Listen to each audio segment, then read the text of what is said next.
Hey everybody, ROTL UK, Matt and Ash here. We are just getting set up. Hope you're all well. Hope you've had a good week. It's been a long week off, which has been partly nice and partly very weird. Ash, how you doing, mate? Feeling the exact same. It's been very weird to not do anything really over the past week, but same time meant we could actually relax and watch this weekend's games and be a bit relaxed about it. Though, of course, Vikings fans have got to keep our names in their mouth, and then whenever we reply, like, "Oh, look at Lions fans always replying to us. Vikings fans are obsessed." It's just like, ah. But hey, at least Arsenal won. At least Arsenal lost in the FA Cup. That's nice. I mean, I've got the FA Cup final shot from when they beat us 10 years ago over there, so I'm going to hold a bit of a grudge. There we go. Hope everyone's well.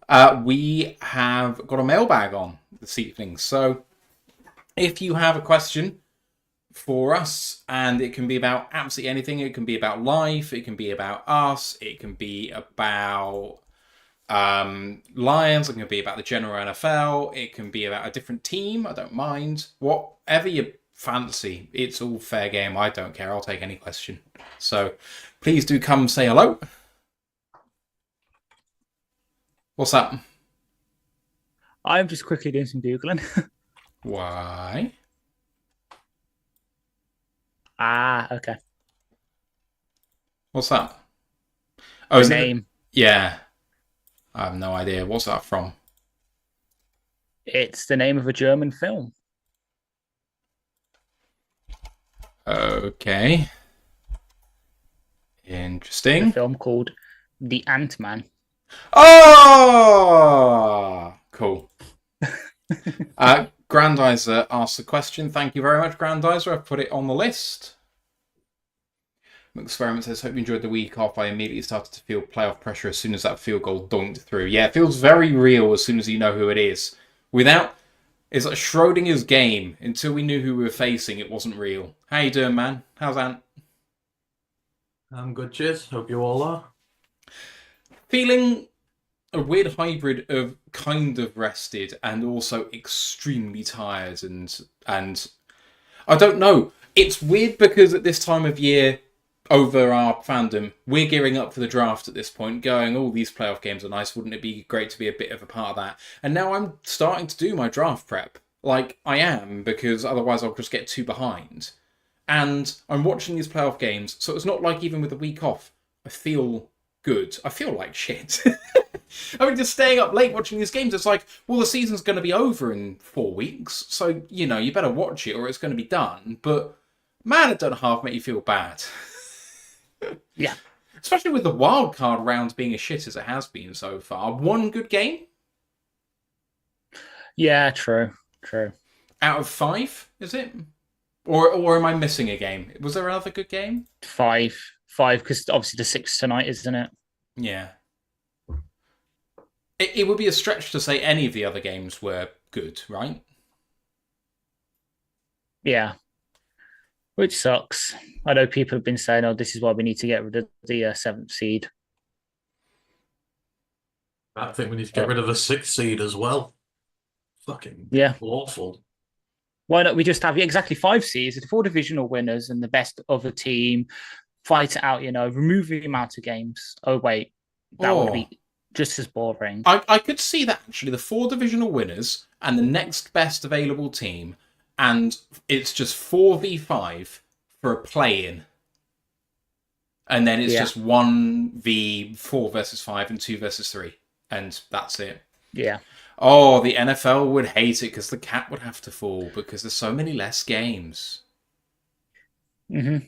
I mean, they're already looking supposedly at, redoing the playoffs in the next couple of years anyway because of the whole us and Viking situation. It's not going to change, and it shouldn't change. It's a good... Actually, why don't we have that as a discussion point for ourselves, potentially? Yeah, I can back that. All right, that is from us. Should the playoffs be seeded by record or division winners? What else do we have here? Grandizer asks how Steve is doing.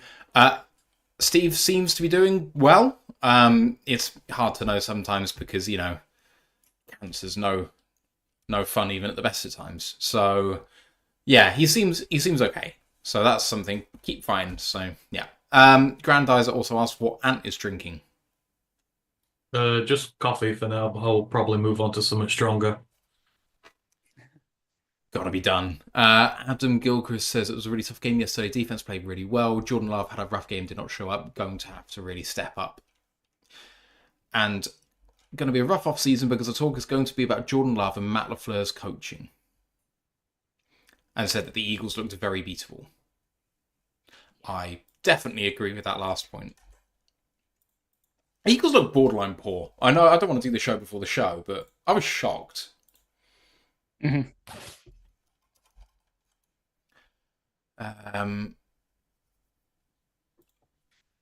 Grandizer asked how the weather is here. It's not bad, I would say. It's chilly without being like super cold, although it did hit -11, I think, in northern Scotland somewhere, like the last few days. I think we had I want to say -7 when I left work on Friday, which ain't great, but I survived. So -11, it was the record for January in the UK, and that is 12 degrees Fahrenheit, which sounds pretty chilly.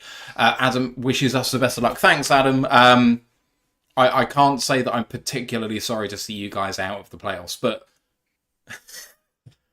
it was actually it was kind of a fun game in how objectively bad both offenses were. I mean, they've not got half their offense. No. You do have to stick up for them a bit, and they got a ton of injuries. Yeah, they did. You're down to you're down about 5 offensive linemen, most of your good receivers. There's only so much you can do when that's the case. Not to do the show before the show again, but the Packers only looked good on offense when they were targeting Dontavian Wicks, which I thought was quite funny. They moved the chains every time they threw the ball his way. Underutilized receiver for me. I mean, it's because he caught Eric Ebron disease this year. He's had it he's had it all his life, to be honest. Yeah. Right. Sammy asks, what's the biggest concern about Washington on Saturday? We're going to have a preview show on that on Thursday, probably, maybe Friday, not sure. But we can answer a question generally about them. We're going to talk about the team anyway in our breakdown, so for sure we're going to do that. Right. If you guys want to ask more questions as we go on, please do. Guys, are you ready to crack on? Definitely, especially since I've just seen that Patrick Mahomes has had another kid and it's called Golden Ray. Fucking hell. Why? Exactly. It's like he's and I say this with the best will in the world because I probably align politically more with them than I do with other people, but sounds like a bullshitty, snowflakey, liberal fucking tard from Hollywood. Seriously. I know. So disappointing. What is it about rich people that have more money than sense and name their children, and then they're going to get to like 12 or 13, maybe even younger, and start getting bullied? And it's like, well... Anyway. Colton Wood said, after Golden Tate, ? Probably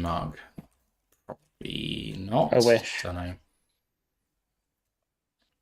Oh, got a question from Andrew Walker, who I think, Andrew, are you the person who is going from the UK to the game on Saturday? Because if so, congrats, man. I hope you enjoy it. That was the same guy, wasn't it, Ant? You retweeted on Twitter? Eventually. Right. Let's crack on with this.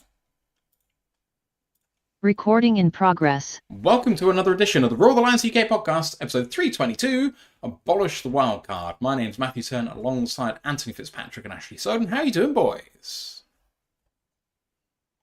Doing okay. Just bit bored after not really having much to do this week. It felt a bit weird.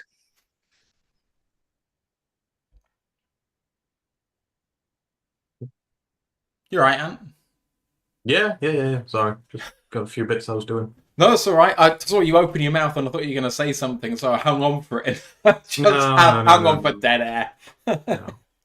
All right. This is, of course, been a little bit of a break for us with the bye week, so hope you haven't missed us too much. But we are back on a Monday, which would, of course, be our recap show normally. With no Lions game, we're going to recap the rest of the weekend's games, and we're going to take your questions. So we asked in advance some questions, and we're going to take some questions from the live audience here and go through all of that, as well as some news too. But first, please don't forget to join our Discord channel. Really nice, active, fun community. Do come and join us if you're not familiar with Discord, if you don't really know what it is. Would urge you to come and give it a try. It doesn't hurt to give it a shot. If you don't like it, you could just delete it from your phone, but you get access to us all the time. Lots of NFL news, chatting about life, the universe, and everything. So come and say hello. Link in the live chat right now or in the description on Twitch. College Football Podcast, and this week, what are you going to be talking about? We'll be doing a review of the Hula Bowl and the semi-finals from the playoffs. So yeah, I've got a few big games to talk about this week, which will be fun. Wasn't exactly a successful weekend for the state of Michigan when it came to the playoffs, was it? I know we've got the Michigan Nightmare Natty. Like, I literally don't know who they'd root for. They hate them both as much. So, do you really think do they really think they hate Notre Dame as much as Ohio State? I mean, no, they don't hate anyone as much as Ohio State, but Notre Dame are not exactly high on their list of friends. Like, if you're gonna suggest an alt that they hate Notre Dame more than they hate Michigan State, so you know it's up there. It's the one they would not have wanted because there's no one they can actively root for now. I mean, you can, but you can't at the same time. Yikes. Yeah, come and listen to the guys do that whenever that is, probably Wednesday. It'll be Wednesday. All right. Yeah, fantastic. We'll be listening to that. Please do like this episode, sub to the podcast. You guys know what to do on that point by now. And Lions Nation Unite, go and support Herman Moore and his project to bring the best in Lions content creators together. Ant's on there all the time, guest appearing on lots of different shows, so go and support him there too. We are Twitch affiliated, YouTube monetized. There's a tip jar down below, so if you're enjoying what you're listening to, that would be absolutely fantastic. Like, before we even aired, our very good friend, Jeff Hurley, with the $10 super sticker. Fantastic, Jeff. Thank you very much. Our greatest patron of the show. And yeah, it really does do a lot for us in terms of meeting the expenses, but then also building something towards equipment or content going out to the States and maybe doing something out there. So thank you for anyone else who's going to do that too. Right, let's do some news. And first off, we'll start with some awards. And they're both for Jahmyr Gibbs. He's the Week 18 NFC Player of the Week, Offensive Player of the Week, I presume. I put that in, but 170 total yards from scrimmage and 4 touchdowns in Week 18 to get the Lions the number 1 seed. He was an absolute beast. And then, I don't really know why the NFL... Oh, of course I know why the NFL do this. So, the NFL combined December and January into 1 month because, of course, there's only 1 regular season game in the month of January, so it's just a 5-week month. But Jahmyr Gibbs is the NFC Offensive Player of the Month for December, January. And I believe that's a franchise record because we've had 4 players as Player of the Month. 1 on special teams, 1 on offense, 2 on defense. No, I can't remember what it is. 2 on offense. 2 on offense. Because it was Hutch, then it was Hutch in September, Goff in October, Bates in November, and then Gibby in December, January. Yeah, absolutely brilliant he was. And then let's do some other awards as well. The All-Pro teams have been announced. This is the AP All-Pro team. Obviously, everyone likes to announce their own All-Pro team, but really, there is only one, and it's the Associated Press that really matters. 4 Lions were first-team All-Pro, with the right tackle, Penei Sewell, and the wide receiver, Amon-Ra St. Brown, safety Kirby Joseph, and punter Jack Fox making first-team, and then 2 second-teamers, centre Frank Ragnow and wide receiver, punt returner, or made it as a punt returner, Khalif Raymond. Boys, fantastic honours all around. The only thing I can think is that I think Jahmyr Gibbs has to be extremely hard done by just because he's got all these accolades. He's had one of the best seasons maybe that a sophomore running back can possibly have. He just happens to have done it when two other running backs have potentially had some of the greatest running back seasons of all time in the same season, which sucks for him. But, you know, Kirby gets his accolades where he didn't get it in the Pro Bowl. Saul gets voted it, which is potentially a surprise given his play this year, which was very good, but maybe not quite the outstanding level that we've been used to him from last season. And then Amon-Ra and Jack Fox. And Jack Fox might be the one that really went under the radar because he had an all-time season and no one really talked about it. But, and what do you think about these awards? All of the Lions are getting plenty of accolades. Yeah, good. Like, you know, finally these guys are maturing into some of the best players in the league. And when you do that, you get onto the all-pro lists. And I think they're pretty much all justified in the grand scheme of things. Benny is one of the best tackles in the league. Amon-Ra, of course, you know, he's one of the best receivers in the league. It's good to have these guys getting in there and getting their recognition. Obviously, Kirby's been one of the best safeties in the league. So, you know, it's good. It just goes to show this organization. These are all guys we've drafted as well. Like, none of them are guys bought in. They're all guys that we've picked up, that we've scouted, that we've developed. So just goes to show how healthy everything is. And, you know, I think it's only going to get better. We're only going to get more and more as time goes on. I think we were the, you know, team with the second most representation behind Baltimore. So, you know, you've done incredibly well. So, yeah, glad to see these guys get it. And I'm not going to put any arguments against any of them not deserving it because, quite frankly, they all do, given the turnaround they've helped this franchise achieve over the years. And, you know, the only sad thing is Dan's probably not going to get his dues when he should as well. But hey ho, I'll take this. Shocking how the narratives go on Coach of the Year, I have to say. But Ash, I mean, maybe one of the ones that's gone most under the radar apart from Fox is Khalif Raymond. I mean, with him being out on IR for 4 games of the regular season, he still gets the nod as a first team All-Pro. I mean, that really says something about how he did the games he was actually in the game. Well, second team All-Pro, but yeah, sure, because but he, you know, okay, the second best kick returner. Yeah. Come on, man! I know it's because you said first team. Sorry, pedantic, you know that. But yeah, that's what happens when you lead the league in punt return average. It's just that the guy who obviously got the nod on the first team just plays for is obviously just plays for a slightly more well-known team in a way in terms of they're on the TV a bit more, and he's obviously Leapsold who've been first team, so maybe voters thought, hey, Marvin Mims hasn't been first team before, we'll vote him. So Mims obviously got 35 votes for first team. Leaf got 11. The only other players to get any votes for first team was Marcus Jones for New England and Darius Davis for the Chargers. So like, yeah, he's still up there. They all kind of deserved it. Like, I agree with what you said about Gibbs, but you look at the voting, so I've got the full breakdown here. He was the only other back other than the obvious two to get votes anyway. Like, Barkley obviously got first team, Henry second team, but Gibbs was the only other back to get voted for. JMO also got a vote, which is quite nice to see. He drew with T. Higgins, JSN, and Cortland Sutton for votes, which is nice to see. What's his name? Zeitler also got 6 first team votes, but unfortunately he graded out as the 4th guy behind Trey Smith for Kansas City, despite getting one more first team vote than him. Chris Lindstrom and Quinn Miners, great sort of thing for Broncos there again. Obviously, it's the whole thing with Lane Johnson over Penne. Just find it funny that Lane Johnson really picked and chose his stats he used. He used PFF for pass blocking, but for run blocking, he went elsewhere for something that Penne didn't even qualify for because Penne usually have a tight end next to him. All of them deserve it. Hell, the fact that Hutch got a couple of votes as well. Well, we had 1 vote. Just shows that we're really getting there now. And yeah, unfortunately, Dan probably won't get the vote for Coach of the Year, despite what happened to us this year being the qualification for Weiss Stefanski got it last year. God knows. But it's nice to see nice to see Kirby getting his recognition as well. After being snubbed from the Pro Bowl, it's nice to see that the writers about the sport actually know what they're talking about instead of buying into false narratives. And then moving on to the other bits and pieces, one bit of roster news this week.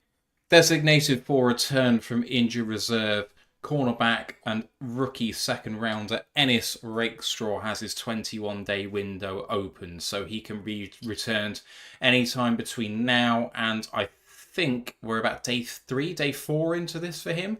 So he's got another 17 or 18 days to be activated. So of course that's going to take us through the divisional round, through the conference championship, so we can activate him between the conference championship and the Super Bowl. We're not going to run out of time for him for that. It doesn't mean he has to return anytime soon. You have to believe that if they are using up one of the designations for him to return, that they're fairly confident he's going to be returning pretty shortly. And of course, with the Lions' problems with injury at the cornerback position, you've got to think that potentially they might be more willing to take a risk on bringing him back a bit earlier than others you might expect. And he's a young kid. He's going to bounce more than potentially some of the older guys will back from injury. So let's see what happens with him. But no more information about that as yet, unless Dan talked about it in his presser about half an hour ago or so. No news about it. No, okay.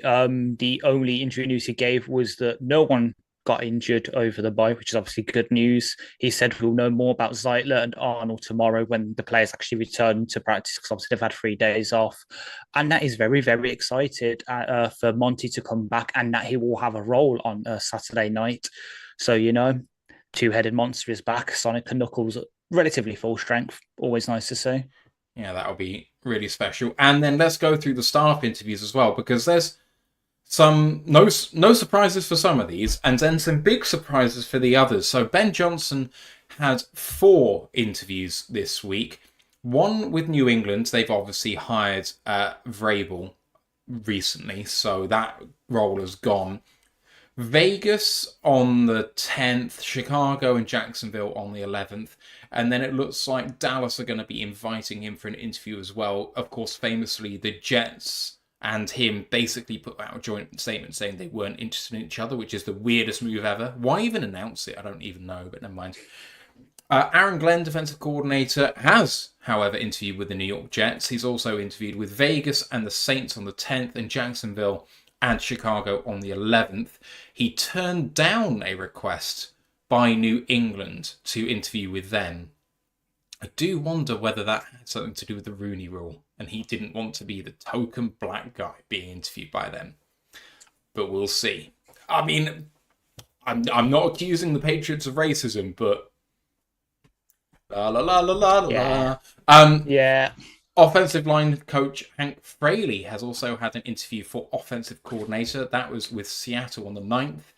Defensive backs coach and passing game coordinator Deshae Townsend had a DC interview with San Francisco also on the 9th. And then recently, Chris Spielman is being tapped for a GM job with the Jets. He had an interview there on the 11th of January. And finally, special teams assistant coach Jet Modkins has had a special teams coordinator interview with the San Francisco 49ers. That was yesterday, January 12th. And lots of these guys having interviews. And with Ben Johnson and Aaron Glenn, perhaps we're not surprised. Although the number of them is quite a lot. It seems like they've got universal appeal, really. But the other guys getting interviews, I mean, Hank, maybe we could have seen coming, although the fact he's only got one is potentially a surprise given how good he's been. And we've been fearing losing him for some time, I think. But Deshae Townsend, Chris Spielman, Jet Modkins, these are... Spielman obviously important, but they're not people I don't think the Lions ever kind of feared losing. And maybe the risk of it's low, but it's an endorsement for what's happening here. Yeah, I mean, I don't know why people are surprised, because this organization as a whole, it works as one big unit and everybody plays their own pivotal role. It's not like none of these coaches are token guys. Like, special teams has been great, over the tenure of Dan here. And, we've got our guy there, but if the guy's helping him, they'll get opportunities. Say Hank has done a terrific job here. Chris has been the backbone behind this entire build. Any franchise looking to start from scratch and start from the beginning again and implement something from the top down, would be grateful to have him, because they've seen how he's done it here. And, he's got that track record now. He's that glue guy who you sometimes need between your owner and your GM and that, who sort of filters out the nonsense from the owner and filters the football stuff through and allows it to be done. That's what we've done here, you know. We filter through Chris. So, it's great that these guys are getting their opportunities, and successful teams will lose their guys because we don't have enough jobs for them all to have career progression going forward. Now, some of these guys you may mitigate if we do lose some of our coordinators, and then there's a moving up of the hierarchies, everybody gets promoted, etc. So, but it's just a sign that you're a very healthy program that so many people are getting interviewed at once. There's a day and age where nobody got interviewed for nothing because no one wanted anything to do with anybody in Detroit. So, I trust this organization. If we do lose people, they brought together a hodgepodge of randomers really to start this, except for Ben and Hank, and they just brought a load of guys in and they were able to make a successful staff out of it. Now that this staff's integrated, we've got a lot of great people here. I feel we're going to be able to mitigate these losses. They're very good at scouting out new guys. So good luck to anyone who gets a job, and you will forever have our gratitude. And again, just speaks to how healthy this team is. So, some of these guys have done terrific jobs and they deserve promotions. Go get it. Yeah, what do you think, Ash? Yeah, like I can get the surprise of people about Spielman, especially after his comments when he first joined. He's like, oh yeah, I don't want a GM job. I just want to be here. I think he said something like, I'm going to be here to get a Super Bowl and I'm going to go to Cabo and relax with a cocktail in my hand. So the fact he has interviewed for New York is a bit of a surprise because, those comments and the fact he's never seemed to want to be a GM, maybe that's changed over the past couple of years. Might also help, the fact his brother is part of the committee that's helping New York decide their new GM and head coach. That might be a bit of a thing, but that was a bit surprised. As for everyone else, I'm not surprised. Deshae Townsend was a highly regarded DB's coach before he came here. We're just lucky that the Jags went in another direction last off season when we fortunately had to let go of Bly. We managed to pick him up, and you see the work he's done this year with TA, with Davis, help. Kindle Vildor and Kendall Dorsey have also looked really good. Amik, what he's done with Amik since day one, playing him in the slot to now on the outside, and he's not really missed a beat.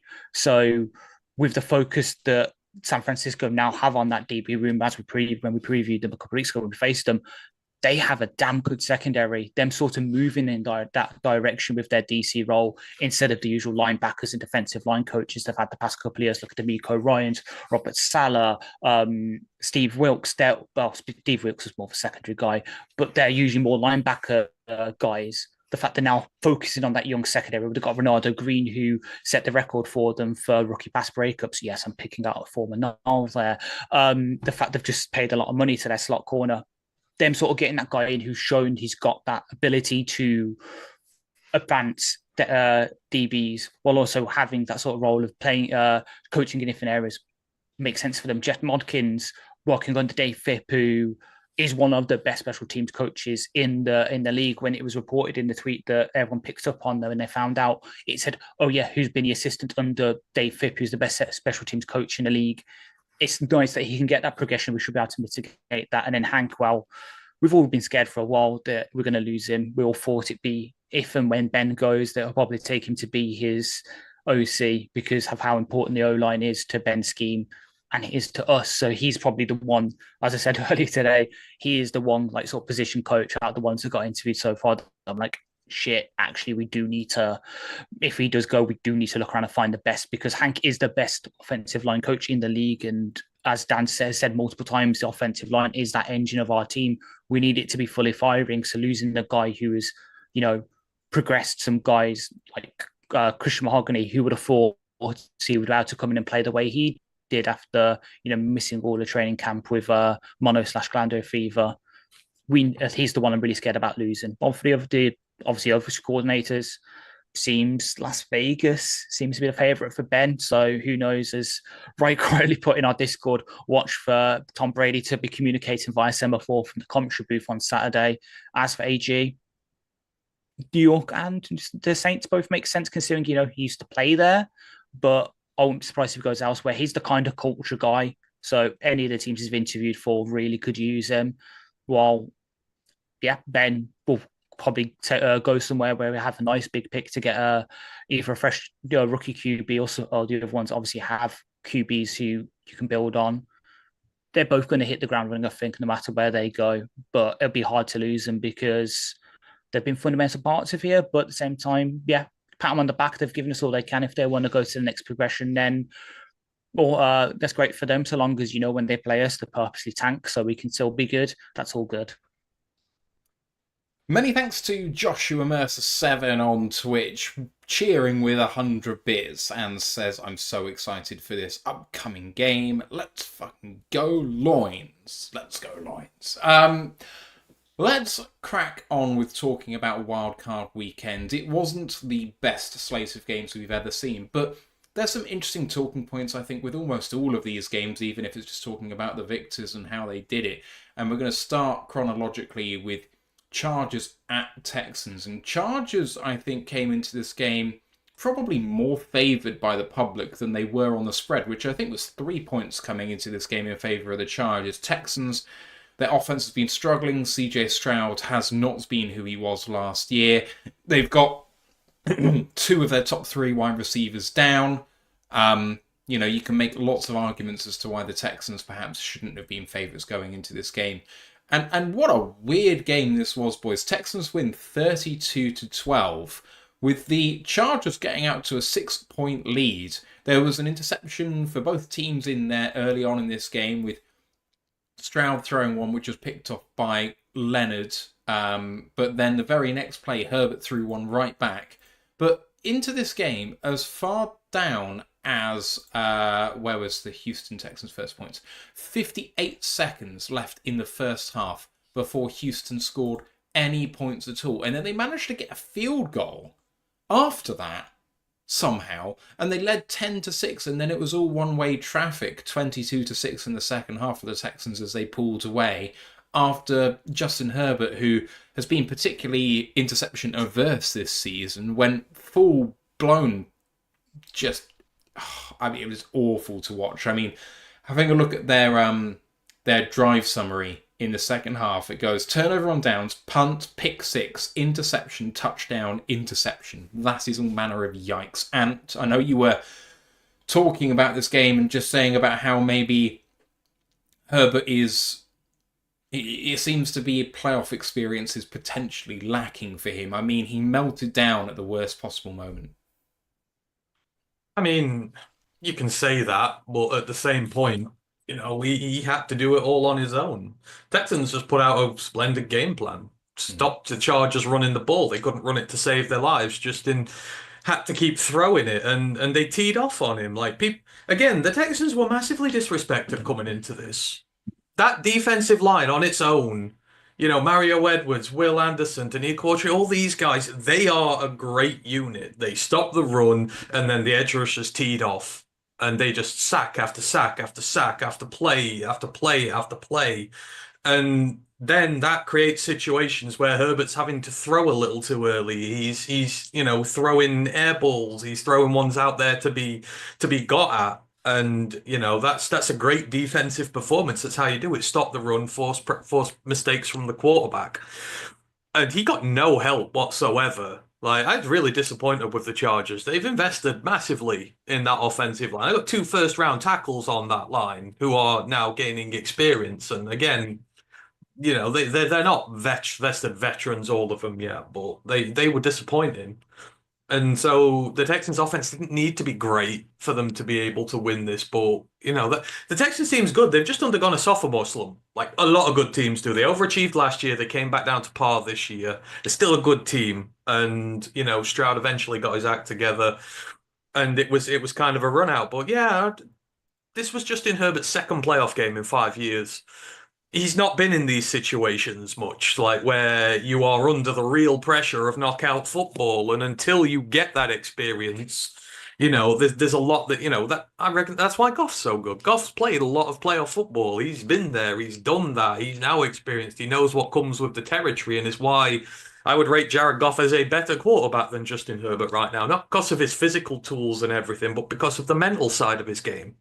Like the mental counts as much as anything. Your greats from the past. It's all in the head as much as it is in the arm. So, yeah, I'm just really happy for the Texans. As again, a team who've done it the right way. Who they're in an incredibly loaded conference. They got a really hard game, but they're tough to beat, man. And that defense they've built is just stellar. It will give anyone a tough day like that. It'll give them a chance against the Chiefs as well if they're able to do similar, because the Chiefs do, for as good as Mahomes is, rely on those 5, 6, 7 yard first down runs to make things a lot easier for him. If they can stop that, they're gonna have a chance. So, good for the Texans, but for the Chargers, they'll get there. I think Jim Harbaugh's a good coach. He's going to have them go into the playoffs regularly. Give them another year or two. You'll see them in these situations, and they'll be a lot better when he's got more of his team there. Because it is just his first year, and he didn't inherit the best team in the world. You'll get there. Ash, Ant's right, isn't he, about this Houston defense? I mean, coming out of this, it's pretty spectacular. I mean, I note that we didn't even mention Danielle Hunter. All of their interceptions came from the DB room. Stingley with 2, Lassiter with 1, Murray with 1. Really shows the benefit in your corners of drafting some in the first and second round. I wonder what other team has done that recently.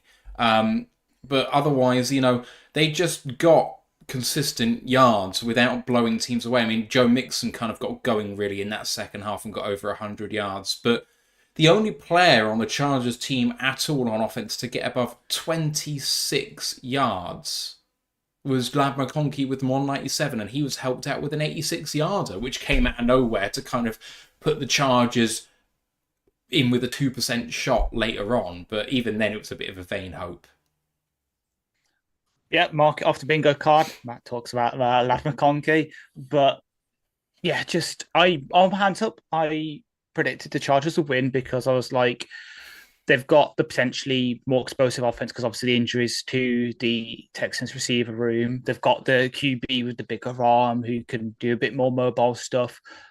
And they've got in what I thought was the better coach defense. I got it wrong. When Herbert goes to quote to not quote Robert Downey Jr. from Tropic Thunder, but does what Robert Downey Jr. says in Tropic Thunder, throwing one more interception in this game than he does the entire season, doesn't really help him. I think it was the stat I put in the Discord after the game that at that point there was only one QB with a worse EPA per play in the playoffs over the past 10 years. That's really not good. And the Texans brought it. Defensive line got pressure on Herbert, sped him up, made him into mistakes, and that really talented DB room, just capitalized, did some stuff. Lasted showing why I was kind of right to wind up the Ravens fans a bit by saying they should have picked him over Nate Wiggins. But yeah, just a great game plan from the Texans, and they'll be able to bring it to the homes. And I look forward to it. If they manage to beat the Chiefs, and then next week, whoever they face, they'll be able to do something. We are getting very close to one of my dream Super Bowl matchups for us, which is the Texans again. Not only because, we beat them early in the season and Goff will probably not throw 5 interceptions again, but because we're two teams on very eerily similar paths and we both deserve it. We've both been in the shitter the past couple of years. Look at us, obviously, at the start of the franchise, picking 7th and then picking 2nd overall. The Texans a couple of years ago picking 2nd and then obviously trading back up for 3rd with the Cardinals to get Anderson and Stroud. Both very similar teams, and it'll be a damn good battle. I know if we get to the Super Bowl, whoever we face, it'll be a good battle, but it'll just be a little bit more special if it's us versus the Texans, I think. All right.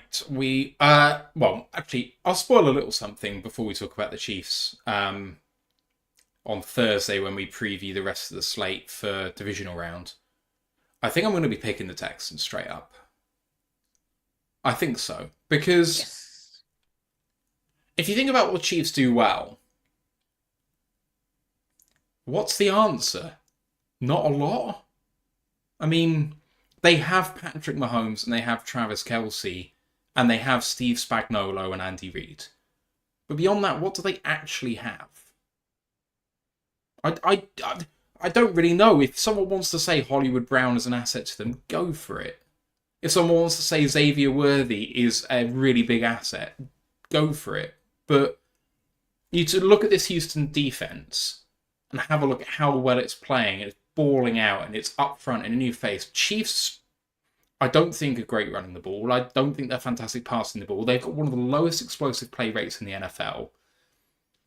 If they can stop Mahomes converting on third down even a little bit with his legs, I think I've got a massive chance. I know that Houston aren't the best on offense, but Chiefs are also one of the worst pass rushes in the league outside of Chris Jones. They've been atrocious. And it's really just Spagnuolo crafting up something scheme-wise. But I look at that game and think, you know what? It's in Kansas City, and does that do enough? I don't think so. But then is it, like kind of the Houston offensive line is particularly dross as well. And even though the Chiefs pass rush is bad, can it still win that matchup? Maybe. But I think that's a lot of a tighter game than people think it's going to be. I'm actually borderline super excited about that game. Fair. Isn't it on just before ours, isn't it, on Saturday? Yes, because the 2-1 seeds are going to be playing back-to-back, aren't they? So Chiefs... damn it. That means I can't watch it. I'm at my friends watching James Bond. Damn it. Why are you doing that? I organised it before. No, I organised it before. Go on, Flake. The divisional round for 2024-25 only happens once. Then again, true, and you do only live twice. Oh, God. Dr. No, man. Well, no, that's the name of the film. I know, and I said Dr. No, man. No. Oh, fuck. That's what I'm watching. That is what I'm watching. Is it? Oh, yeah. God. Right, let's move on to the next game, shall we? And this is a really disappointing game in so many ways. Steelers at the Ravens. Ravens win 28-14. Baltimore got out to a 21-0 lead in this game very early on. Pittsburgh got 14 in the third quarter, but Baltimore got 7, and a completely scoreless fourth quarter saw the game out. Derrick Henry had more rushing yards than Lamar Jackson had passing yards. That's basically all you need to know about this game. Henry had 26 for 186 and 2 touchdowns. Lamar had 15 for 81 on the ground, and he had 16 of 21 for 175 and 2 touchdowns through the air. And Russ was fine. 20 of 29 for 270 and 2 touchdowns, no picks is nothing to sniff at. But when you allow the other team to rush the ball 50 times for 299 yards, you are not going to win this game, especially when you run the ball 11 times for 29 yards. Before we talk to the fan of the roster building of the Pittsburgh Steelers, Ash, this game we hoped it would be closer, but with 2 potential MVP candidates on that offense, it was always going to be a bit of a struggle for the Steelers, wasn't it? Yeah. I'm just wondering if Mikel Tomlin is still on the field measuring the circumference of the balls just to see if that influenced the game or anything. But yeah, it just came down to what we just said with the Texans against the Chargers. That's basically what the Ravens did here. Just stopped the Steelers running the ball, which is fundamentally their identity. Like when Najee's going 6 carries for 17 yards, Valon got 5. That ain't winning football, and so that forced Russ into having to pass the ball. The Ravens defensive line could just pin their ears back and pass rush, and it just forced them into the situation where, no matter what they did, it just wasn't enough. Like I know Pickens obviously got his touchdown, which is good, but for the most part, the Ravens just had their way with this game and were just able to run the clock out, and it worked. And the Steelers have got to take a good hard look at themselves, because they are at that point now where, as we predicted a couple of weeks ago, they can always get this 10-7 record, or hover around 500, just above it. But if you don't do anything with it in the playoffs, is it really worth it? They're getting to that. I don't want to call for Tomlin to lose his job, because he's a damn good head coach, but they do seriously need to consider it next year if they don't get anything in the playoffs, because you can't just stagnate in that conference, especially with other teams looking on you. I know obviously the Chargers lost, but with a year more experience under their belt and a few more players that they like for the scheme, they could do better. The Broncos, as we'll come on to in a minute, they also look pretty good. Second year of Bo Nix with a few more weapons and slightly different defense, has got a few more players in the secondary at the linebacker level could do some stuff.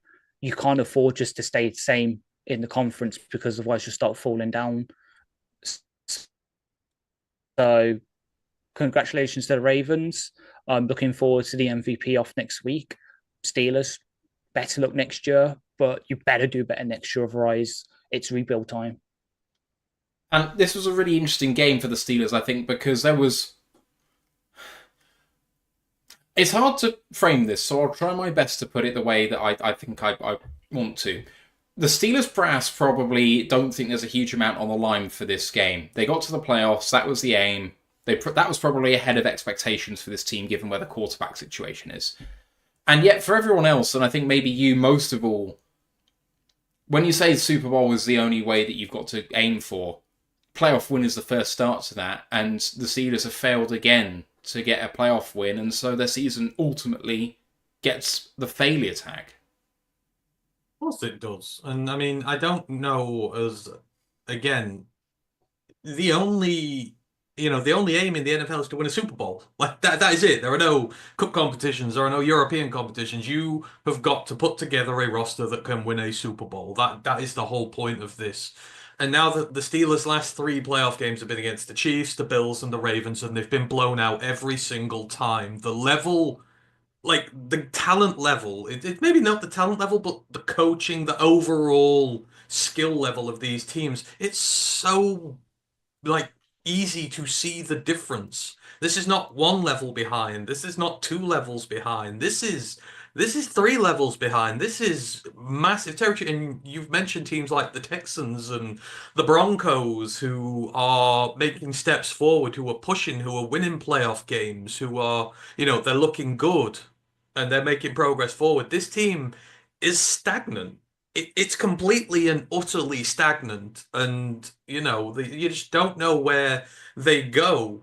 Their coach has been given some transcendent talent on that team. He's been given some really good play. He has an elite defense every single season, and yet this is the guy who hung on to Matt Canada for 3 years, who never makes a choice about his quarterbacks. And I'm sorry, this thing about them not having a quarterback.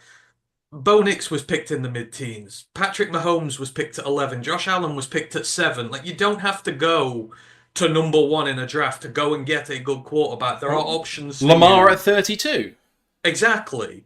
Their divisional rival. And the Steelers are widely thought of as having some of the best scouting in the NFL. And I agree with that. I do. I think Omar Khan's terrific at what he does. He's been there a few years. Like, their drafts, they knock it out of the park, but when it comes to the quarterbacks, they just don't seem to be able to do it. And the offense, like the line, what they're known for, their bully ball, it's not there. The offensive line picks are failures. And again, a lot of them are young at the minute, but the running backs, they don't get it right. And you're just a stagnant organization who just gets bounced every year. And I said this, I love that team. I said they were going to get bounced. What are they? The last 5 playoff games in the first quarter, 62-0 is the average scoreline. They are not prepared. That's very harsh, only because in that is the game I'm currently looking at the box score for, which is maybe their best chance of winning the Super Bowl back in the 2020 season. January 10th, 2021, they played the Cleveland Browns and were 28-0 down in the first quarter. And that's in there too. But take your point. But it doesn't matter if it's the first quarter. They were 21 down against Kansas. They got into a hole against Buffalo. They got into a 14-point hole here. And that scared-ass guy going 4th and inches at the 30 just hit. Russell Wilson was off the field before they'd even spotted the ball. Like, he's just, nah. You saw what Sean Payton did the other day with the Broncos going for the fake punt early. He understood that as a big road dog, you've got to try and steal possessions. You've got to be aggressive. You've got to go out there and what get about it. Dan Quinn yesterday as well with Washington, going for 4 times on 4th down? And ultimately, like, the Broncos failed, but the Broncos put up a much bigger fight, even though the scoreline might not suggest it did. But he understood the assignment, and this is just it gets to a point and then it just freezes. And this team is just not getting any better. It's just getting bounced in the wild card every time. So something has to change. You've not won a playoff game in 8 years. Like, that's unforgivable in most franchises. Like, you get fired for that. after maybe 5 years at another team or 4 years at another team, and you wouldn't be given this sort of leeway. And sorry, the excuses are done, and you only have to look at the reaction of their actual fans. Like, I trust their fans more than I do people looking inside out of their building. They're fed up. They know that they're so far off the boil here. So, like, it can't continue, and they've already said they're going to run it back. Why? What are you going to do? Like, the meltdowns in December, the uncompetitiveness in the playoffs. It's just a recurring feature again and again and again and again and again. They're in Groundhog Day right now, so I was disappointed. Like, you want that game, like Baltimore, Pittsburgh playoffs. You're thinking, yeah, this is going to be a hard hitting affair. This is going to be great. They couldn't be arsed. But that defense played its arse off, and they just got nothing in return, and they quit. Most of them, they quit partway through that game, and I don't blame them. It's just that's why I don't like having these late seeds in. They just clearly were not a playoff team, and you can see in that last month of the season they were far off. They need to can him, and they need to do it now. Otherwise, the gap is just going to get bigger, and they're going to be in a massive rebuild in a few years when they don't take any steps forward. All right, we'll move on to the next game, which we've mentioned briefly already, which is the Broncos at the Bills. Bills win 31-7, although Denver scored that 7 in the very first possession of the game, and then the Bills scored 31 straight. And that might make it sound like a one-sided game, and it was, but I have to think that the Denver team just kind of comes out of this game with a lot of credit. I thought they were competitive. I thought they fought very hard. Not to kind of sound mockingly like some people have been to Detroit in the past, where I say, well done you. I don't mean it like that. Like, their defense, which has been fantastic all year, I thought their offensive line was very, very good all the way through this game. They got some Pro Bowlers in there. I thought Nick's looks reasonable. Obviously, that first drive was great, and then he was under pressure quite a bit. But it was a reasonable performance by them, considering what the scoreline was. And then for the Bills, I mean, Josh Allen, without creaming over him too much, had a good day throwing and running. But James Cook and that offensive line, I mean, not only did Buffalo have did they have the kind of advantage in terms of the players, but the offensive scheme that they used in this game was overwhelming. I mean, they saw the Broncos going light in terms of number of people in the box and obviously how light their linebackers are. And they just had an incredible power rush game where they had like 8 or 9 guys just pushing the line every time. And the Broncos just had no answer for it. They wore them down. Like, they were a lot of sustained drives. They showed the drive counter. They were like 5 minutes, 6 minutes, 7 minutes. The drives were, even if they weren't necessarily scoring. And because the Denver offense can't stay out there long enough, they just eventually, they do what we do. They wore them down and broke them. And you saw it later on with those extended plays where the running back was kind of getting 5-6 yards from shoves by the time it'd been finished. It's just tiredness, which is a shame. Because I think if they were playing the Bills would have lost that game against the Ravens or the Chiefs. They started too slow. They looked sluggish. They didn't look good. Let's put it this way: Denver had their number until they got tired. The Ravens won't do that. The Chiefs won't do that. And for the Bills now, they're going to have to look at the start of that game and realize they're not infallible. Everyone thinks they're the outright Super Bowl contender. I think you found the weakness. You start slow, you start them off slow. You stop them running the ball, which they did to start with.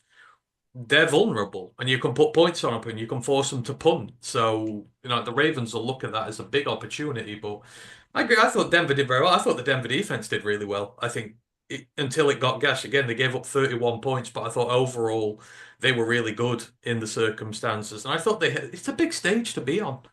Like, it was, Knicks looked good, I thought. The deep pass was really good. That got them to back off a bit. That gave them a bit of an opportunity. But, but for Denver need to get a couple of good running backs in now. Maybe just a couple more pieces on that line, then they're going to be absolutely fine going forward. I think the receivers look good. I think the quarterback's good. You could just tell they were a few pieces shy of being ready for this, but certainly they put up more of a fight than Pittsburgh did, even if the scorelines will not suggest that. I think the scoreline was flattering to the Bills in the end, but everybody gets what they want now. The Bills versus the Ravens, which will be the big game next weekend. But this was one of the more entertaining ones. I will give it that. Although I guess that bar wasn't very high. It was not high. Ash, turning to the other side of the ball just briefly, Denver on offense obviously had that great first drive, and Knicks had a beautiful throw to finish it off. But then from then, you're looking at one of the best, or I think it was the best screen attack in the league, and that was being led a lot of by Marvin Mims, who caught the fake punt conversion for 15 yards, but then only had one catch on 3 targets for a loss of 3 in his remaining targets, because the Bills, I think, as well as on offense, saying they had a really good scheme to wear the Broncos down, but on defense, they knew they were going to get battered by the screen game and were particularly aggressive in trying to identify and hit it before it really got there. I mean, only one person for Denver had more than 2 receptions. I mean, I think that tells its own story in terms of the struggles the Broncos had on offense, despite, as Ant says, Knicks, I think, looking, passing himself off particularly well. Yeah, it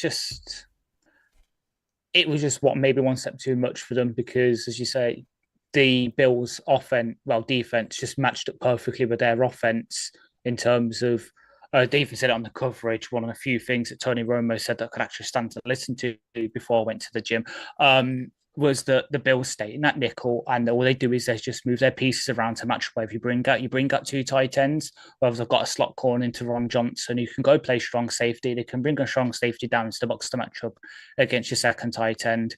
If you come out 3 wide receivers, they've got the guys to cover that. If you come out in with 4 wide receivers, well, that strong safety could come down and be another slot corner. They're able to match up with you, and yet their linebackers, especially Matt Milano, I know we ragged on him a couple of weeks ago when we played them. We're like, oh, why did you bring him back from IR? That's why. There was one of the scrambles that Knicks had on, I think it was their 3rd drive, where it was the 3rd and long. Knicks nearly gets to the pylon, and Matt Milano comes from the opposite hash mark to come and shepherd him out just before the first down marker. The Bills just played an absolute blinder on defense, which is scary because if they can take that into next week against the Ravens and their offense, doesn't have that slow start, it could be an absolute shooter and they could beat them all. They really could. Will that happen? Bears to be seen. But yeah, just well done to the Bills defense and their top 2 defenders in the right field goal post and me going to the gym for beating the Broncos because twice I've been watching the Broncos game, I've gone to the gym, and both times I've lost. The first time was that infamous game against Kansas City where they had the last second field goal blocks. And then there was this one where I'm just heading to the gym. What happens? The field goal hits the right post. And they're like, okay, I can't watch this anymore. And suddenly they lose. So I apologize, Broncos fans. Though this also does mean that you've now overtaken the Cowboys as my favorites to get Gianti, which I like a lot better than him going to Dallas. So that's good news. Just imagine, yeah, that's all they need. Their defense is there. They just need a bit more size up front to go alongside Zach Allen, who is one of my signings of the offseason because what he's done for their defense has been great.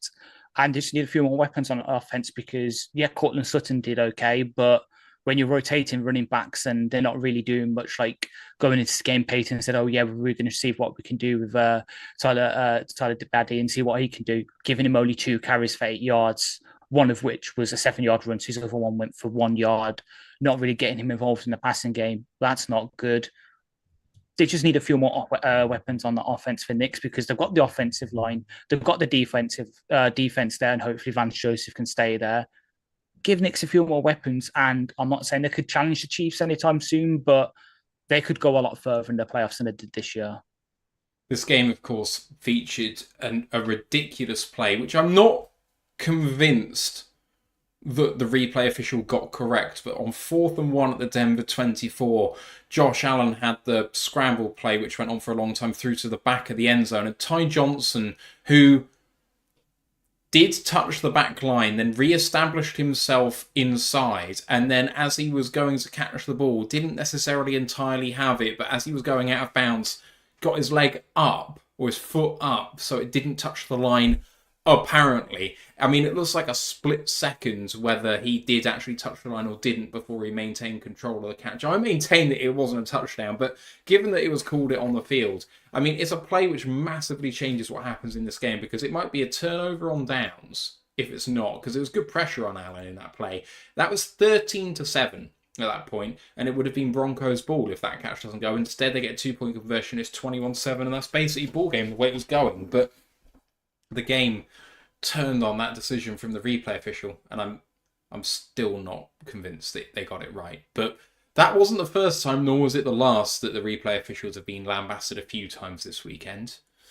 And I'm sure we'll hear about it again this weekend coming as well. Let's hope it doesn't affect us too much. But anyway, let's get on to the next game, which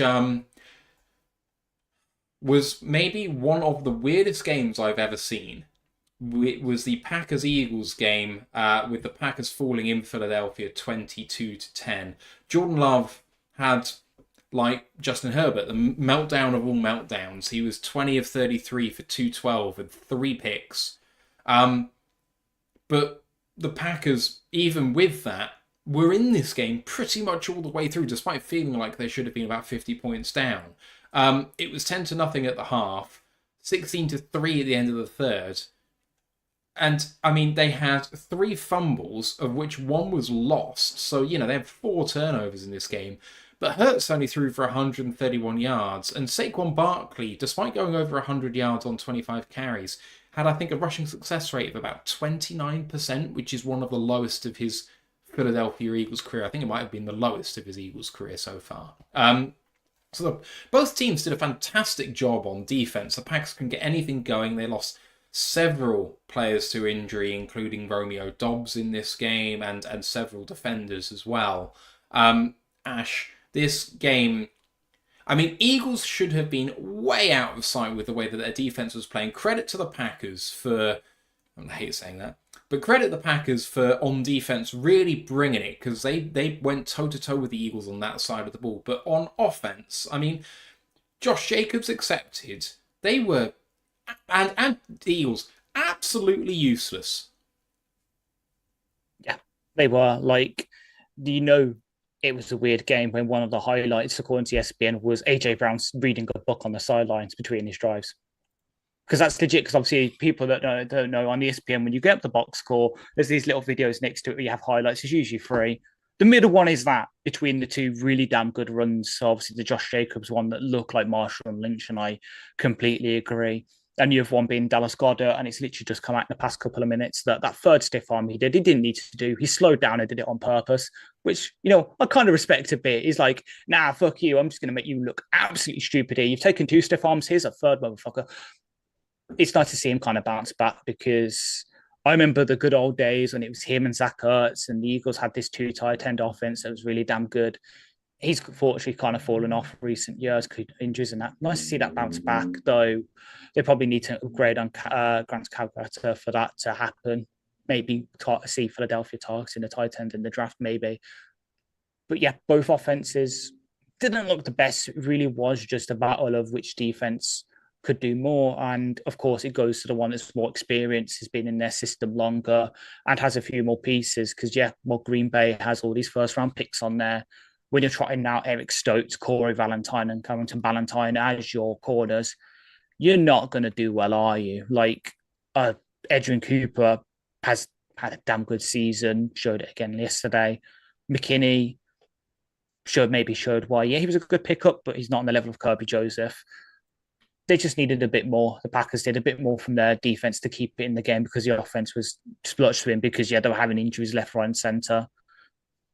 They didn't do it. Phillies did, kept him in the game. And when they got a chance to score, they did. So obviously got it with his touchdown. Jahan Dotson showing why he got drafted where he did by the other team in Washington.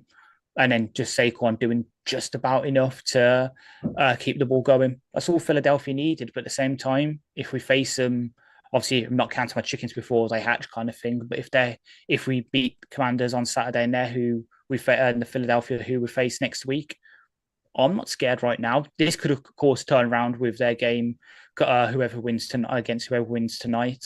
That could certainly change things. That could absolutely blow them away. And I'm like, actually, shit, yeah, the Eagles do look really good here. But right now, Hurts doesn't scare me. Devonta Smith, I can see one of our corners bodying. It's literally just Saquon and AJ Brown. They're the only ones that really scare me.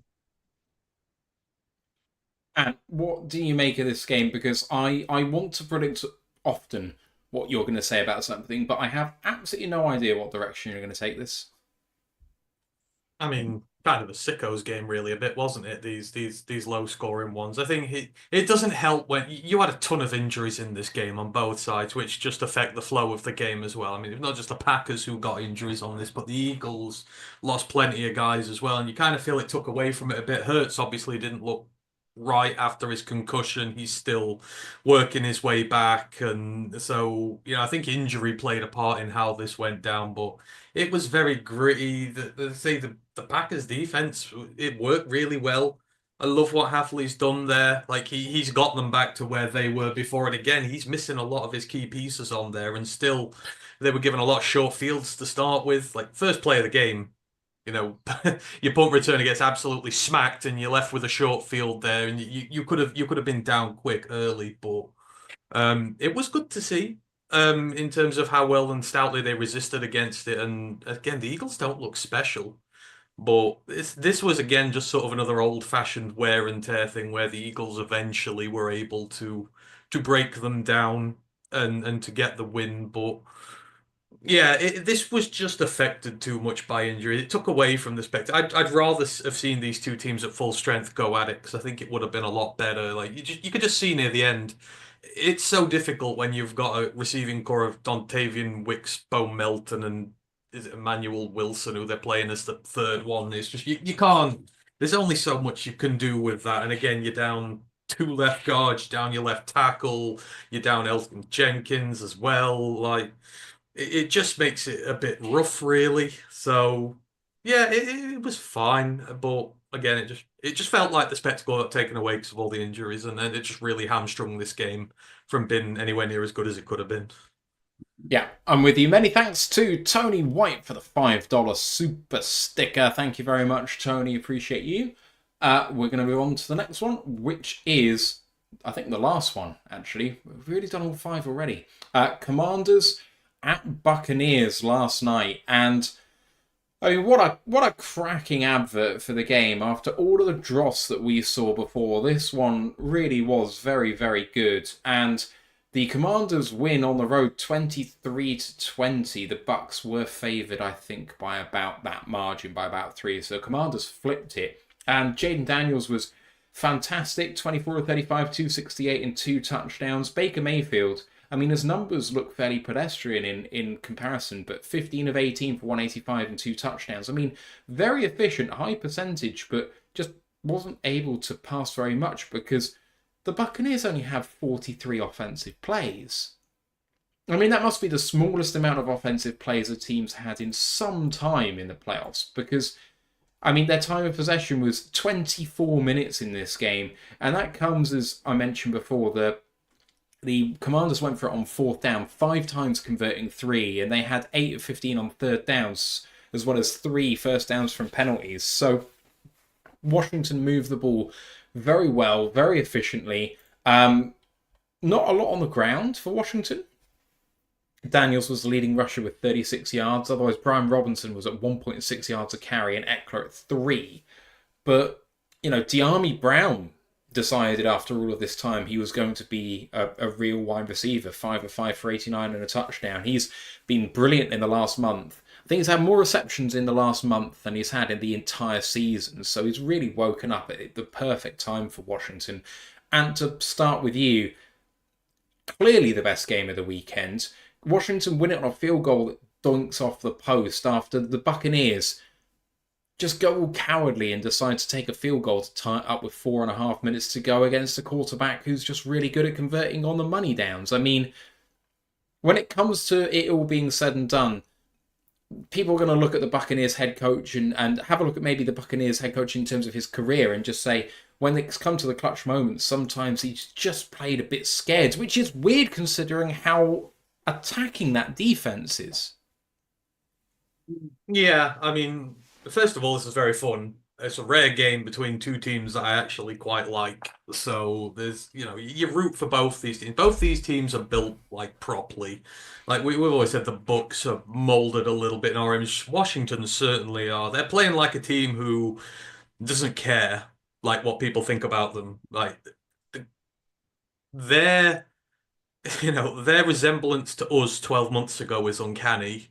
I can believe this was their first playoff win since 2005. I'm like, Yeah. Jesus, that is a long time. I didn't realize it had actually been that long. And it's kind of leaving the Dolphins really far adrift now in terms of last playoff wins. I think there's only the Raiders out there now who are sort of in that territory. But I love the way both these teams play. Washington were just so impressive. They gave up one sack in this game against that really blitz heavy scheme. Like you've got a rookie quarterback in there and a team that's and you could tell they really wanted to try and make him uncomfy and to try and rough him up in a playoff environment.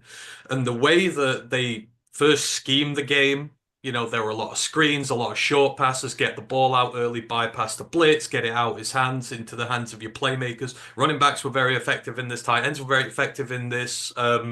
Just to sort of nullify the threat that Tampa front seven had and to let him settle into the game. And, you've got to credit their coaching staff for that. Like they coached to a T in this game. And they agree with the Bucks. Sometimes it can appear a little safe, but at the same point, they weren't doing too bad themselves. Baker was accurate all day long. Like when they got him going, he was fine. Again, it's probably just maybe not having the massive impact run game, keeping the time of possession in your favor, sort of wearing the Commanders down. I think Commanders had 10 minutes on them, which is what it comes down. And it's probably been the Bucks' Achilles heel. I know Bucky Irvin's been good, but really controlling time of possession and doing it that way, the way we do it, is probably the one issue they've had.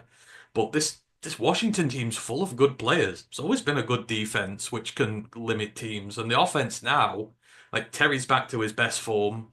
They run the ball traditionally well, but again, for a team that like run a ton, I think they got the third best running attack in the league. They can win on his arm, which it just makes them so dangerous. Like you look at the matchup with us coming up this week, and you're like, oh yeah, we stopped the run game, we got a right chance. But it's like, well, actually no, they can still score points. They can still come out and hurt you. So. And they're clutch. What's that? 5 games now they've won on the last snap of the game. You just can't. They stick to you like a limpet mine, and they eventually sort of eat away at you. I mean, that 2nd and 1 stop on the Bucks. That's where I felt they went a bit wrong. Like sneak that over, power run that thing. Don't get too clever with it. And I know the play call on 3rd down botched a little bit, but it's when they needed a stop, they got one. They were in a corner. They fought their way out of it, and they don't care. Like the confidence, the swag they've got. They don't fear us. I mean, and that was like us. We didn't fear the Rams last year. We didn't fear the Bucks last year. We didn't fear the 49ers last year. We went out and we played some great football. So it's like, eek. I worry quite a lot about this game, but. This was just a really fun game between two teams I really like. I think the Bucks are going to be fine. They know the problems on that team. I think they'll get them fixed. I think Bowles will do a terrific job there eventually. And Washington, I mean, this is their Texans. This is Texans from last year. Like that's the sort of season they're having right now, and they're just not going to have anyone tell them no. So yeah, at least it ended. It ended good, and bring them on. Let's see what they bring. Ash, Bucks had good success rate on offense, but just couldn't stay on the field because the Washington Commanders suffocated them. And, Tampa, for all that defense, just couldn't get off the field. I mean, only 5 guys had any receptions for the Bucks, and only one of them had more than 2, and that was Mike Evans. But even then, what a game by Washington. What a way to kind of reduce the game to a few clutch plays, and they have the quarterback who potentially is going to, with his natural ability, just be a bit better at that. Yeah, so I did some Googling because obviously you said about the number of plays Tampa had, and it ranks for tied 10th least in playoff history, which is actually quite cool. The worst ever, well, the fewest ever is the Giants in the wild card in 2006 against the Panthers, where they lost 23-0 and they only ran 35 offensive plays, My God. which is insane. Insane. Yeah, that's it. So, but I'm looking at all of them, and out there, the Bucks are pretty damn sort of productive out of it. They're not as productive as the Texans were last year with the same number of plays, 44, because the Texans scored 6 touchdowns off those 44 plays in a 45-14 thrashing of the Browns. But yeah, it was just Irving, for as good as he is, he did his best, but sometimes if you get stuffed on those downs and Baker has no one but Evans to throw to, it will limit you. And that was the issue, is that they managed to bottle up the other receivers as best they could. They kind of had our game plan from last year where it's like, we'll let one receiver go off, get all the yards. We'll just focus on the others because that really restricts the offense. And it worked for the Commanders. Like, it was very close. That's obviously kicked the walk-off field goal. But that game plan works for them. The only disappointing thing for their defense really was that we did not get to see the promised Mike Evans versus Marshall and Lattimore fisticuffs. On the day where we've also had Tyson Fury retire, that's 2 disappointing losses for the boxing world. But yeah, like, Daniels does kind of scare me a bit, because not to bury Lee too much for Thursday, but his rushing threat against our defensive line is enough to worry me, let alone the fact that, he can actually pass it. Luckily for me, I have watched a team beat him twice before. So, let's dial up the 2021 FSU game film from week 1 and see how to beat him. But yeah, the defense did enough on the defensive coach of Dan Quinn, who Dan did praise today, saying very similar stuff to what Ants just said. It will be a tight game. The Bucks will be able to bounce back from this next year, number one, because they play in the NFC South. All you need to do is win more than half your games. You're probably going to win that division. Also, because they'll get some of their receivers back. They'll be able to get a few more pieces like defense, which Bowles has done a great job scheming up, but they're just missing some of those guys from a couple of years ago that really made it good. The kind of elite edge rushers that meant you couldn't focus on the middle where everyone's blitzing from. They're about to bounce back, but the Commanders, they need to grind this out as much as they can, get this experience, kind of like what we did last year, where we managed to get quite far with our first playoff wins in a while. Obviously, it was the Rams over the Bucks, fell a bit short of the San Francisco just because we shot ourselves in the foot. Hopefully, the Commanders' playoffs come to an end on Saturday, but they'll like the experience. And with the downfall of the Commanders, obviously with Mike McCarthy going today officially, with the Giants admittedly a bit in free fall, not really having a quarterback option for next year, and with Philly looking like they did, they did. The Commanders, might I say, have a shot at winning that division next year. It's one of those weird divisions, isn't it, where they didn't have a back-to-back winner for like 20 years. That could happen. And I think it was the same last year, wasn't it? Could happen again. The Commanders could honestly win the East next year, and I would not be surprised. All right, any more comments about Wildcard Weekend? Obviously, the Vikings-Rams game is tonight, but we previewed that already. But the games that have been and gone, any thoughts generally? I mean, there's been talks about what needs to happen with the playoffs. These were fairly uncompetitive. So does that mean a change of format is potentially required? I mean, we were going to discuss about whether the seeding needs to be rethought, but frankly, I think that would make it even less competitive. I mean, let's get on to that conversation now, because we're going to talk about mailbag questions anyway. I put in there, should the playoffs be seeded by record or division winners? Frankly, if the Vikings had another home game and they were playing the Rams, that would make that even more in the Vikings' favour than potentially the game is right now. So I'm not even sure that that's potentially fair. So what do you think? What is the state of the playoffs now after everything that's happened? Because the wild card has failed. And I said abolish the wild card as part of the name of the show, but is it 5 of 30 of the wild card games in history have been a touchdown or less? So 85% of wild card games end in a quote unquote blowout. If you want to score a 2-score game is a blowout. That's not a great state of affairs. So I don't know if you guys have any thoughts on the state of the NFL playoffs. I honestly don't know, is my 2 cents on it, because I think having the thing where the divisional winners get the sort of higher seeds needs to stay, because it makes winning your division worth it in a way. You look at some of the other sports where divisional winners don't get that prestige, inverted commas, in the playoffs. They don't get that extra seeding because they won the division. It kind of makes winning your division it makes it less worthwhile because let's say last week against the Vikings, if both teams knew, hang on, winning a division here doesn't really matter. We're both locked into pretty high seeds just because we won a lot of games. That game would have lost quite a lot of its sort of aura. The fact it was for division, for the first seed, all this stuff, it would lose that.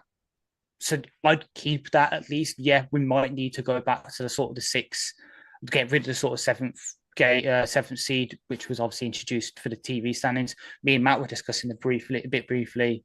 I think it was in the pre-show about getting rid of both. Just have your 4 divisional winners, your highest ranked seed left, and then it's 4 versus 5 as a play-in, and then you have it that way. But at the end of the day, TV money rules, it'll stick like this, kind of like having the playoffs expanded. There were similar discussions with that, weren't they? Where like everyone after the first week said, oh, this is why you don't have this, and then suddenly it's 4 versus 5 in the Natty.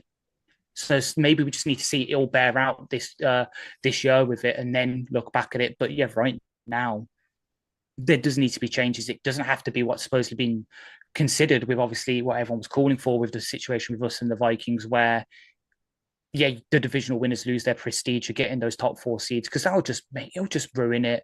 Like there was calls. I'm putting up FSU here. The fact that teams can it makes winning the games in a way against your division more worthless because what's the point then? You might as well just stick everyone in a 16-man league and whoever's got the top 5, 6, 7 records in that go against each other. There's no point for divisions, is there, if you take away the prestige of the seeding? What do you think, Ant? I think the current format's got to change. Literally, the only competitive wildcard game last year was us versus the Rams. We said how shockingly bad that weekend was before it happened. And I get, 7 seeds won in that, but, the Packers absolutely smoked the Cowboys. It was a 7 seed winning, but it wasn't a competitive 7 seed winning.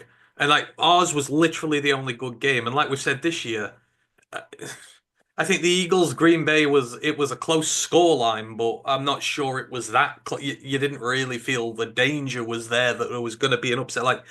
After a quarter or two of most of these games, the danger was gone. The team's just worn out. So that's 2 years in a row where it's felt flat, and it can't be made to go on like this. Your idea about the play-in was probably better. Have these mediocre teams coming in 6th, 7th seed should not get a shot at the division leader. Because the gap's too big.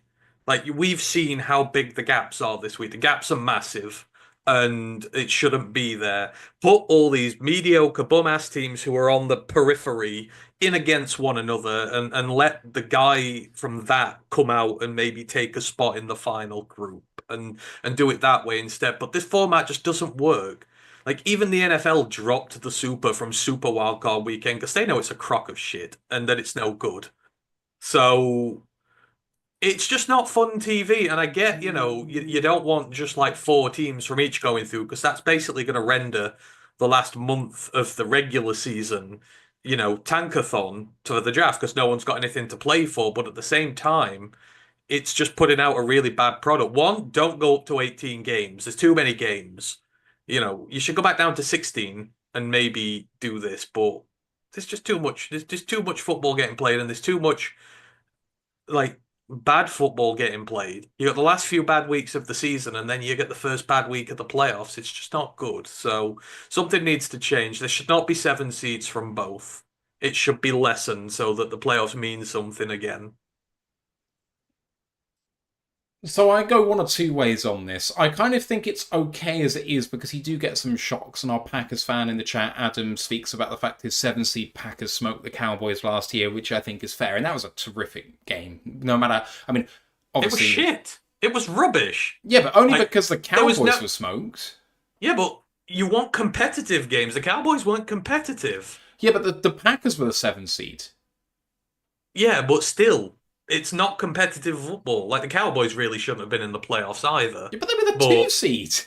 Yeah, in a bad division. You've seen the Bucks. Bucks won a division, but they didn't exactly look great, did they? No, but it's hard because how do you make the divisions... nature. Yeah. We've had 2 good games out of, 12. And that's a hit rate of 1 in 6, where we've had 2 really competitive games. The rest, they were boring.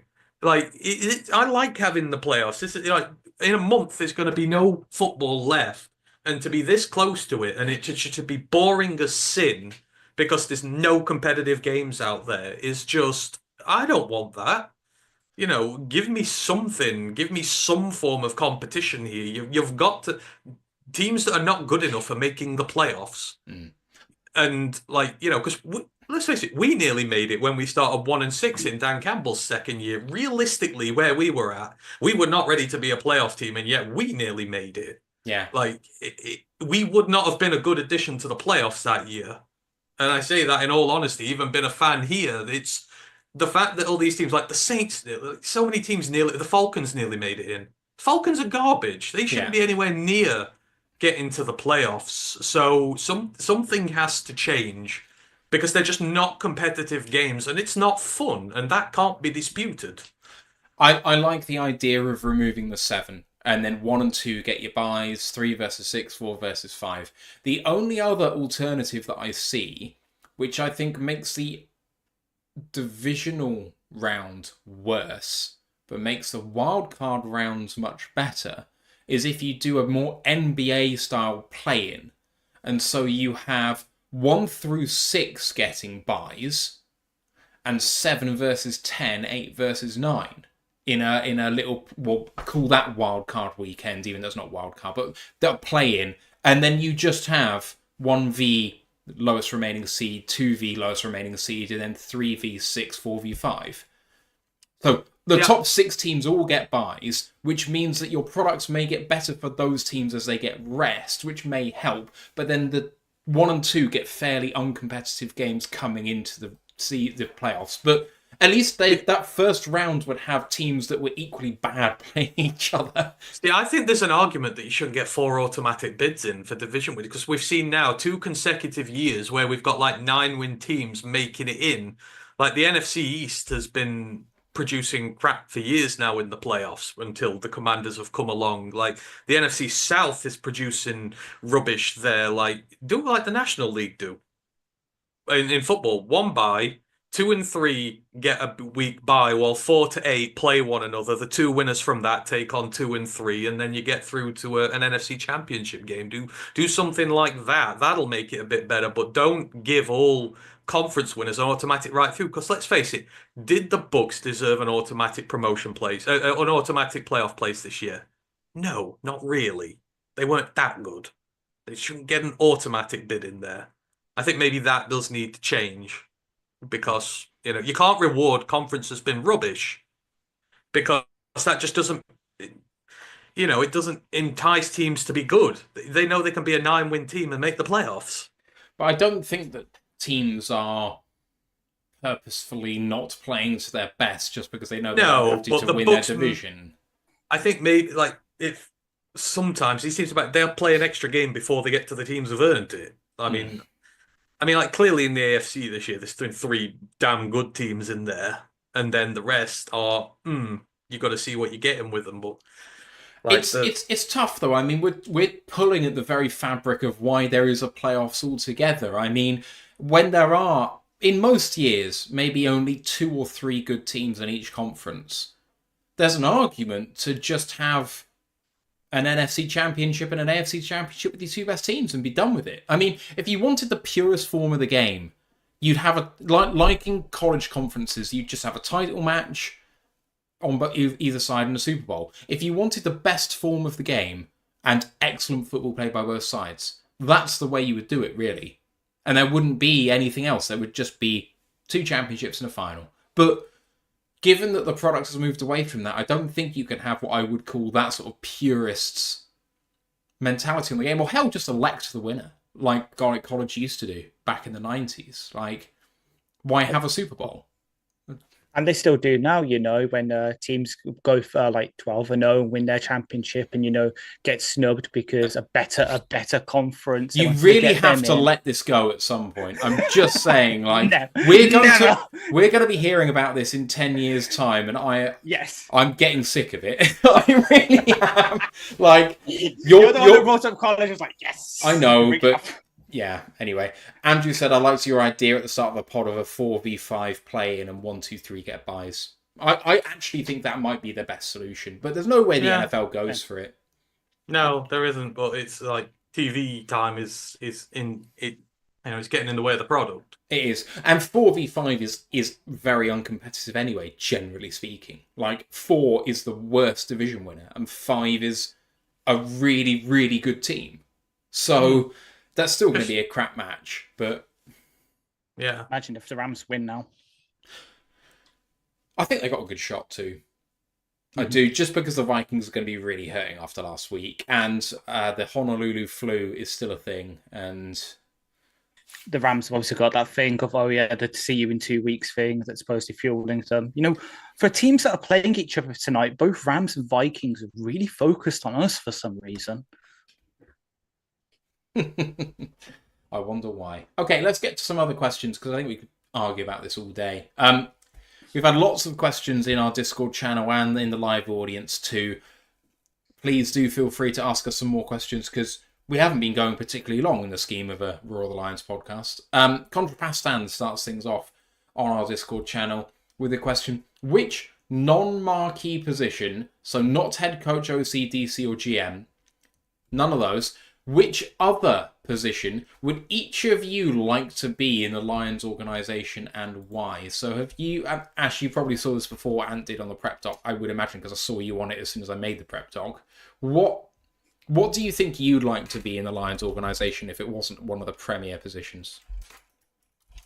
Defensive quality control coach. Just one of them that I watched the game film for both, the defense, offense, and the opposing offense as well, and just break it down and see who's doing what's doing right, because the one I think would be good at it, like the amount of times that I'm sitting there analysing the schemes on the streams and that. It's just one of them where it's something I'd enjoy doing, and just sitting there watching game film all day and analysing it. That's the kind of stuff that I'd love to get paid for. What about you, Ant? What appeals to you? Oh, I'd be a line coach. I don't care what side of the ball. I love line play, and I love watching line play and doing something like that. So maybe defensive line coach. I'd love to do something like that. Yeah, I think so. I do D-line coach. That fits right in my wheelhouse. Since Contrapastan has mentioned general manager, I am presuming that front office positions are also available in this, not just coaching positions. So I'm going to take COO, which, maybe as a marquee position, I'm not sure in the spirit of the take, but I want to be one of those kind of contracts and cap guys who try and work out how to, the Mike Disner thing, or maybe the guy under Disner who's trying to, assistant to the COO, something like that. Yeah. I don't know. Or just Chris Spielman's role, like assistant to the owner, would just be a cool role to be. But whatever you need, Sheila. Yes, Sheila. Hope you know how to use a shovel and a bucket to fill in the divots on the training field then. Guys in the chat, what would you like to do for roles in the Lions if you could choose one which wasn't one of the marquee positions? I'd love to see who could come up with the most niche role with a really good reason as to why. That'd be pretty cool. Contrapastan has several others, so I'll mix things up and go to someone else and come back to one of his others. Danny Mack asks the question: how long do you think our window is if not successful this year? I'd like to think we can be contenders for this foreseeable future with the way the build is being done. What do you guys think? And presume that the Lions don't win the Super Bowl this year, how long do you think the window can last for us? It's a very subjective question. Like, I don't think there's you can't set a definite answer on here, because you don't know about it. Takes one injury to Goff. If we don't win it this year, then I guess the window would be. I guess it's as long as you keep your head coach before you eventually say it's not working and you burn it down. So how long would they get? How long will they be given to win a Super Bowl? So I think you would say, I don't know again. We draft so well. I just feel like we have sort of an indefinite window. I would say definitely 2 to 3 years. You would be in there. Whenever you've got Goff under contract, you've got your main guys contracted. As long as you continue to draft well, and financially, we're in a quite good situation now. So I would like to say somewhere in the 2 to 3 year range if we don't do it now, and then potentially with all the other guys you're going to have to pay, you're going to start running into cap issues, and you're going to have to maybe reset the bar a bit. So yeah, 2 to 3 for me. Ash? End of the 2027 season. For one simple reason alone. 3 seasons. 3 seasons. Right now, for one reason alone. That's when Dan and Brad's contracts run up. So right now, that is the end. As Ant quite was just said, right now the window is until you go elsewhere. And right now, that's set at the end of the 2027 season, of course. If we could sign them to contract extensions at the end of this off season, like we have done before, reward them for their good work, pump a couple more years on. But right now, that's sort of the set end point right now is that 2027 end of the 2027 season. So that's what I say. But yeah, it just depends, because obviously it could be we don't make it this year. Next year's a couple of injuries to go off.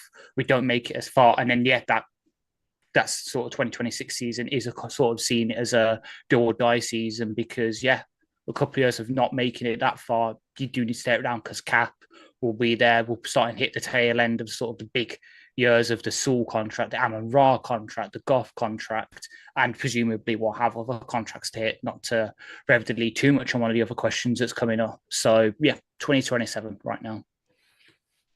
Yeah, I think I can maybe go a bit further than that. So the way I'm viewing this question is, when's it realistic that disaster may occur and why?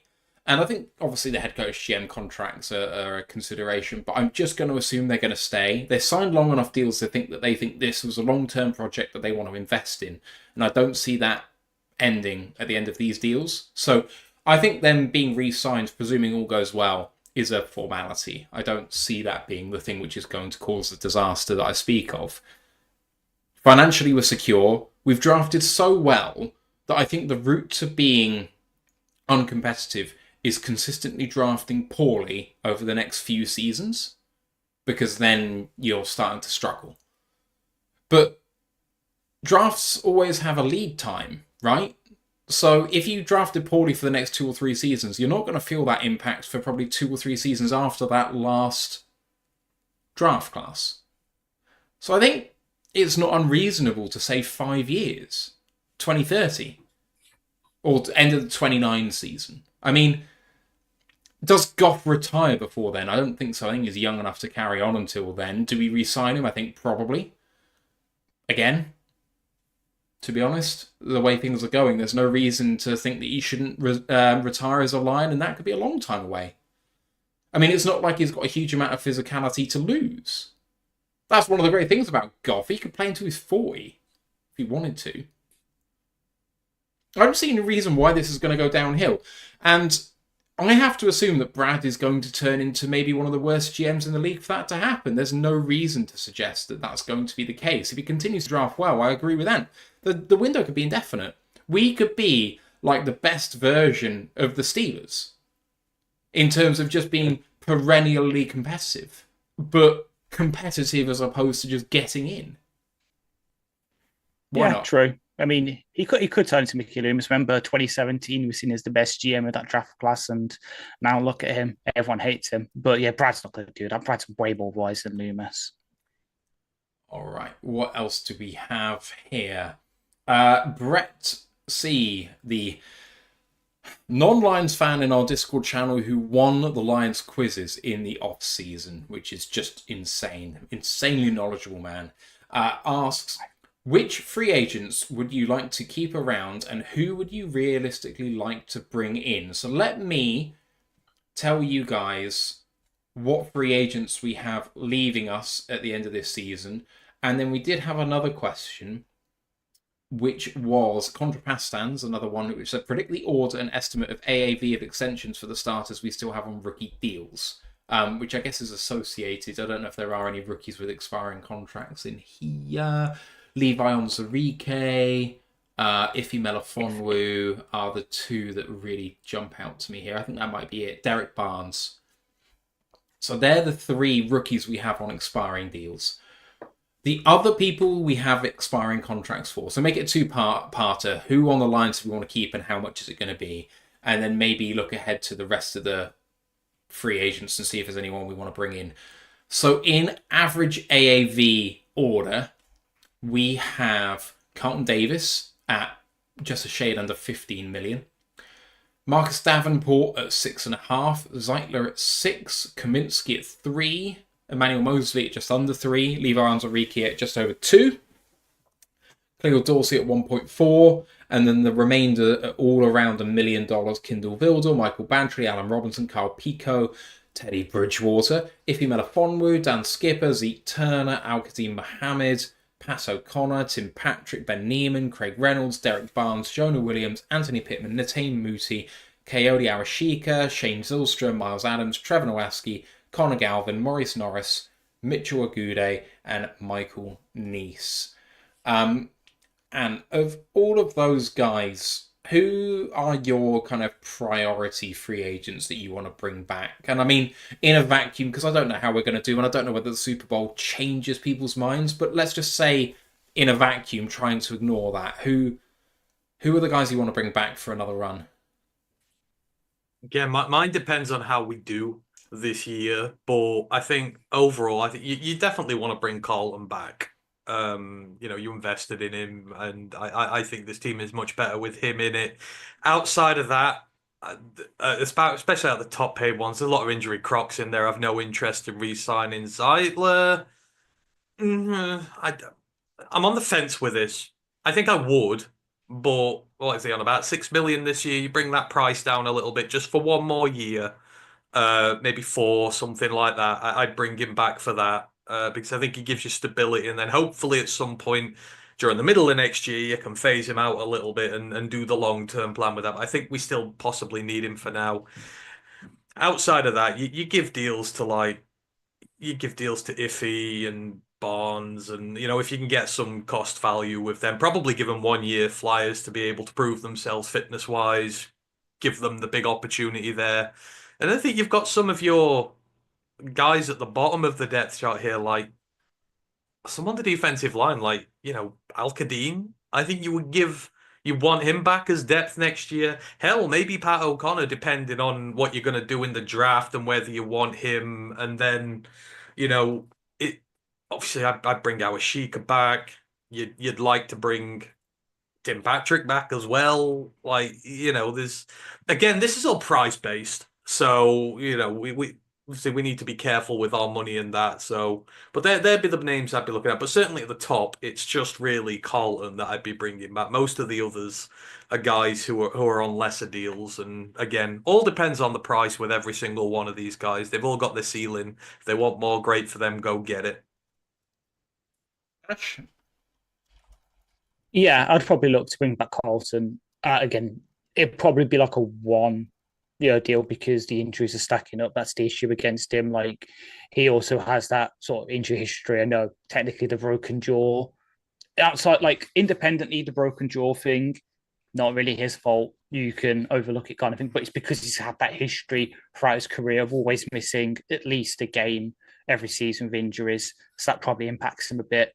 Zeitler, I probably would offer to, but I very much get the sense with him that he's kind of like Whitworth was for the Rams, where he signed for them and then wins the Super Bowl and retires. Like, that's what he's looking for now. He's just looking for that another ring just to really help him, and then he'll ride off into the sunset and be with his kids kind of thing. Those are the two sort of big names. Like, the others, Davenport, Kaminsky, Mosley, testing free agency, maybe bring him back if there's not any interest, but it'll be very low cost deals, especially with Mosley. Like, as much as I was high on him in the signing, high in his off season when it seemed to be our starting slot, the injuries and illnesses are just mounting up for the guy, unfortunately. Levi, definitely I would offer to. Same with Dorsey and Vildor. Like, they're decent corner depth. Dorsey's also one of our key special teamers as a gunner. Other than that, Pico maybe as a backup defensive tackle, veteran guy, especially to help with Broderick as we try and push him to become that in the next couple of years, the starter there. If he had bring back, because obviously he's great at what he does. Dan Skipper will be back. Like Def Taxis and Dan Skipper being somewhere in the Lions organisation at this point. As for the others, Patrick, Mohammed, O'Connor, these guys were sort of brought in.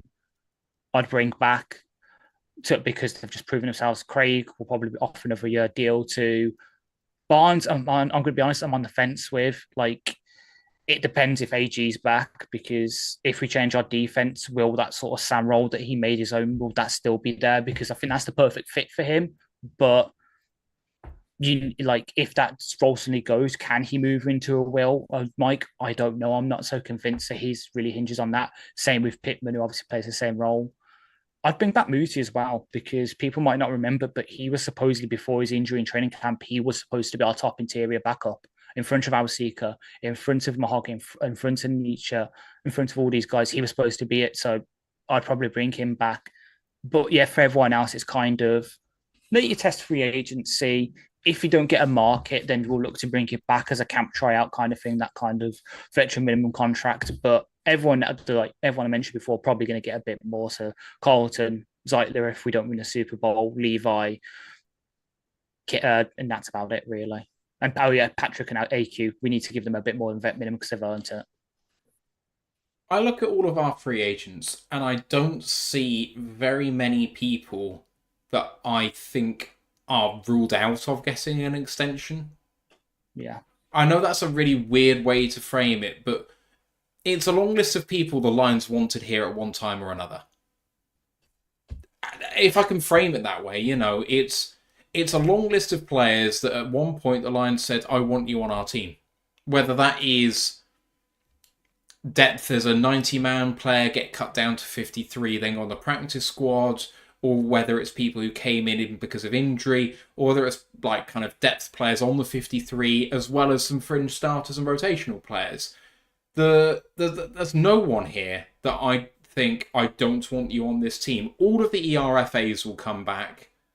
Exclusive rights free agents will come back for camp at the very least. And that's Connor Galvin, Trevor Nowaski, Maurice Norris, Mitchell Agude, Michael Neese. If they're not here in the summer, I'll be shocked.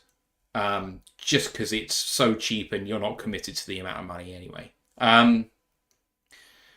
It would be a real shock to see players like Zylstra and Arashika not come back. The players I think that we're talking about that is maybe a bit more interesting is, can we get Derek Barnes back at a reasonable sum of money? I think yes, because of the injury. I think it's going to be a prove-it deal because he's going to bet on himself being able to get a big deal after another good year, but he was playing so well before he got injured, and he plays a specialist role that we don't have anyone else for. So he might be one of my bigger priorities in this off-season, but will he think he can get paid more easily somewhere else? I don't know, but I hope he stays.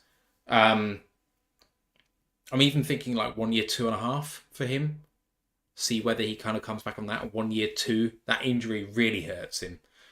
Pat O'Connor will come back on vet min and he'll be happy with it, even though he deserves more potentially. He's played so well, but he's 32 and he's struggled for reps elsewhere before us, and we picked him up off the street. So, or on waivers, but he would have been on the street if we didn't pick him up. Al-Qasim Mohammed's had his whole career revived because of us, but you know what? No one else wanted him before us. If he came back for 1.5, 2 mil, I really wouldn't be surprised, and that would be terrific depth for us. I struggle to see coming back. I really hope so, because you guys know how much I like him. But otherwise, the big question, isn't it? The big questions are Carlton Davis, Marcus Davenport, Kevin Zeitler, Levi Onwuzurike. Those are the 4 which I think move the needle. The most important players. Davis, I struggle to see coming back. I want him back. It's a lot of money. And we've got cap space now, but it hamstrings us for the future. He's 29. He won't want a 1 year deal.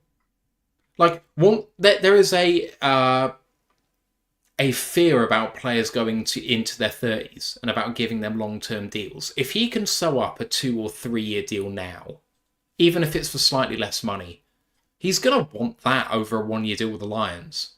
If he's money orientated, I have no reason to think that he wouldn't be at least somewhat money orientated. Why not? It is a career after all. And then Davenport, I think he'll come back.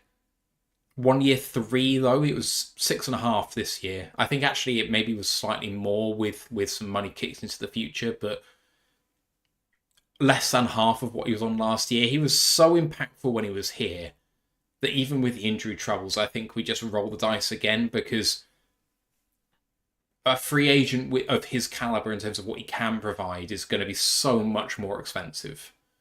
Zeitler, I agree with you, Ash. I don't think he's coming back in a way, no matter what. But if he entertained the same deal as he had this year, that'd be brilliant. Levi's the big question.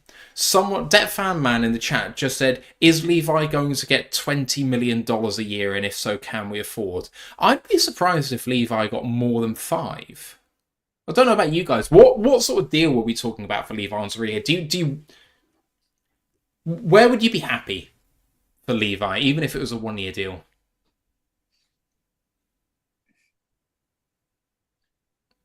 I know it's a tough question, but his production's been great, especially down the stretch, and, you know, all of the injuries that we've had on the defensive line. But is he a starter on our team next year? If we got Aleem and Reader and Zadarius and Hutch, I don't think he's a starter.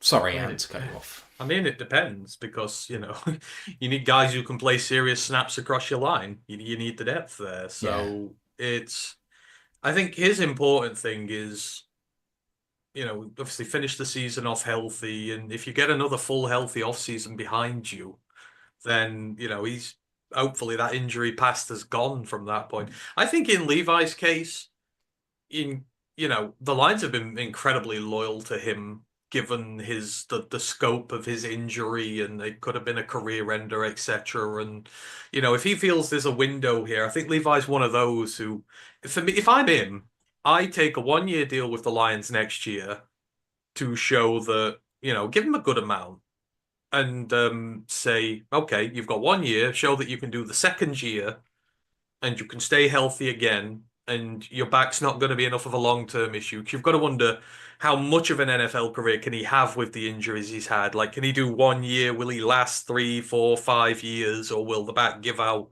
sooner rather than later? So just have 1 year, come back, we'll pay you a good sum of money, and then you put yourself in the market for next year. And if we can't afford you, great, go and get your deal, that's fine. If you want to come back here and we can't afford you, then do it that way. I don't think the 1 year is enough to justify committing to a long-term deal there. So you just give him one more and do it that way. Like, I'd love him to stay. You want to keep your draft picks here and that. And again, I think with the way the Lions have dealt with him, he'll come back and do that. So I would like to see him back, and I think we'll get him at good value potentially going forward. We've done that with a lot of our players. But if someone does come and offer him 15, 20 million, whatever, then let him go get it, because the Lions will also, they're not going to stand in the way of their players going and getting a payday. Like, Jonah went and got himself a payday. Kenny went and got himself a payday. Like, go earn your money. Like, I will not stand in his way if he does. I would like him to come back and do it that way. And just do the 1 year deal. Because, again, I don't know what his long-term health is going to be like, and I want to see he can do it more than 1 year first. Ash, any thoughts on a deal for Levi? 1 year, 4 million, with another 2.5 on top in terms of incentives. Like, I you can play a see it. certain amount of snaps, you get a certain amount of stats, you earn more money, because that incentivizes him. Then it's basically another contract year for him. He gets a bit of money to help him for that year, part of it injury guarantee, just to give him a bit more security, and then he can earn that more, and then that really allows him to put himself in the shop window then. So yeah, if he balls out and he lives up to what Zeitler said about him in the off season, which is where maybe there's 20 million a year about him to come from, because that's what he said. He said, oh yeah, we've got 2 DTs here, can earn 20 million a year. And they're like, oh yeah, Aleem and Reed. And it's like, no, Aleem and Levi. He's got that potential in him. Yeah, it's just the health. So just give him another year, incentivize him to ball out. And then, yeah, either he earns that long-term extension from us because he proves his health, or he goes elsewhere, booms out, gets that massive contract, and we get those sweet, sweet comp picks, which we're starting to enter the territory of being the team that has them now, where our players leave, get big contracts, we replace them with smaller level contracts, kind of like what we did Joe Jonah last year. We let him walk, he got the big deal. We bring in Zeitler on a smaller contract. That's the kind of team we are now. We are playing the comp game now. And the thing you've got to take into account here is that last year is DJ's last year and he's going to be 32.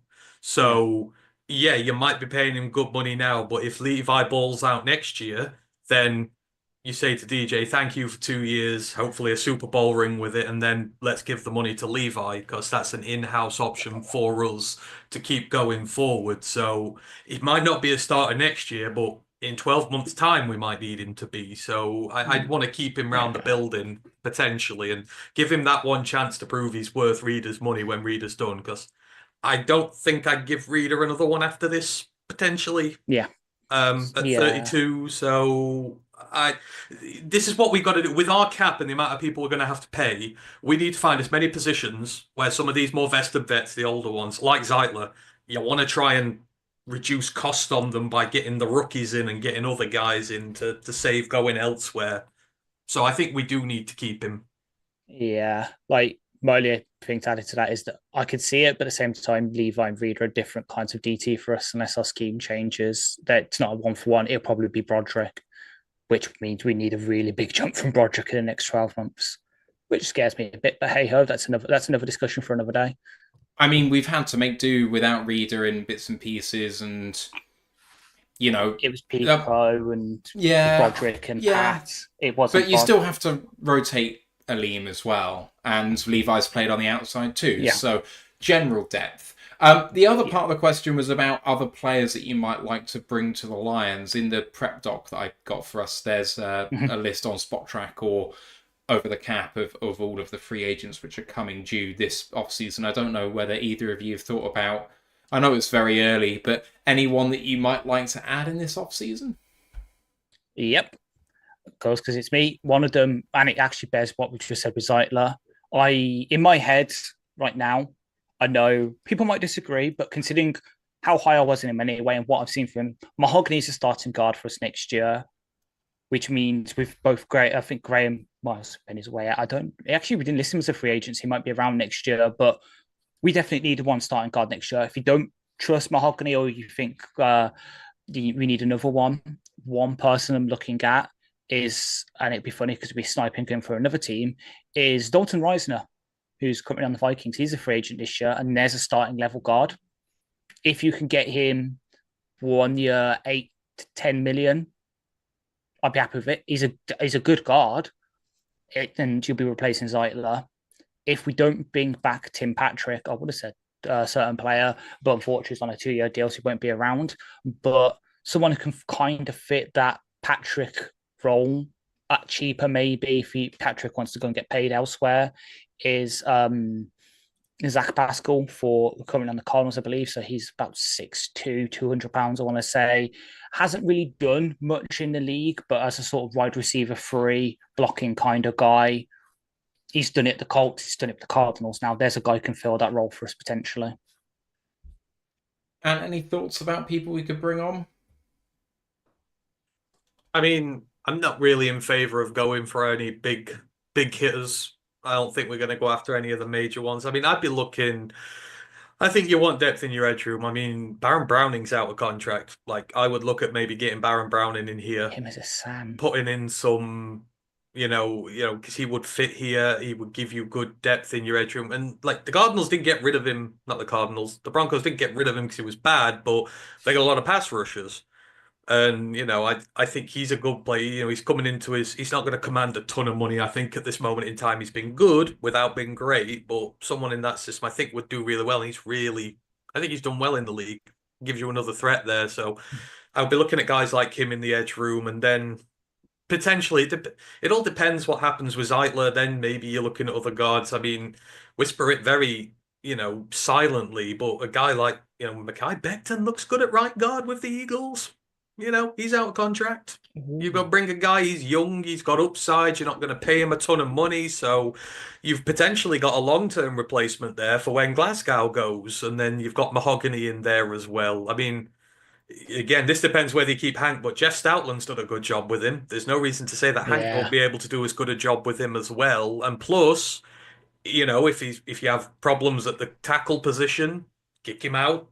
You've got him there, that versatility as well. So, it depends whether the Eagles want to try and keep him or not. But I'd low key keep an eye on him as well if you don't want to keep Zeitler. Yeah, that's a good shout. I like that.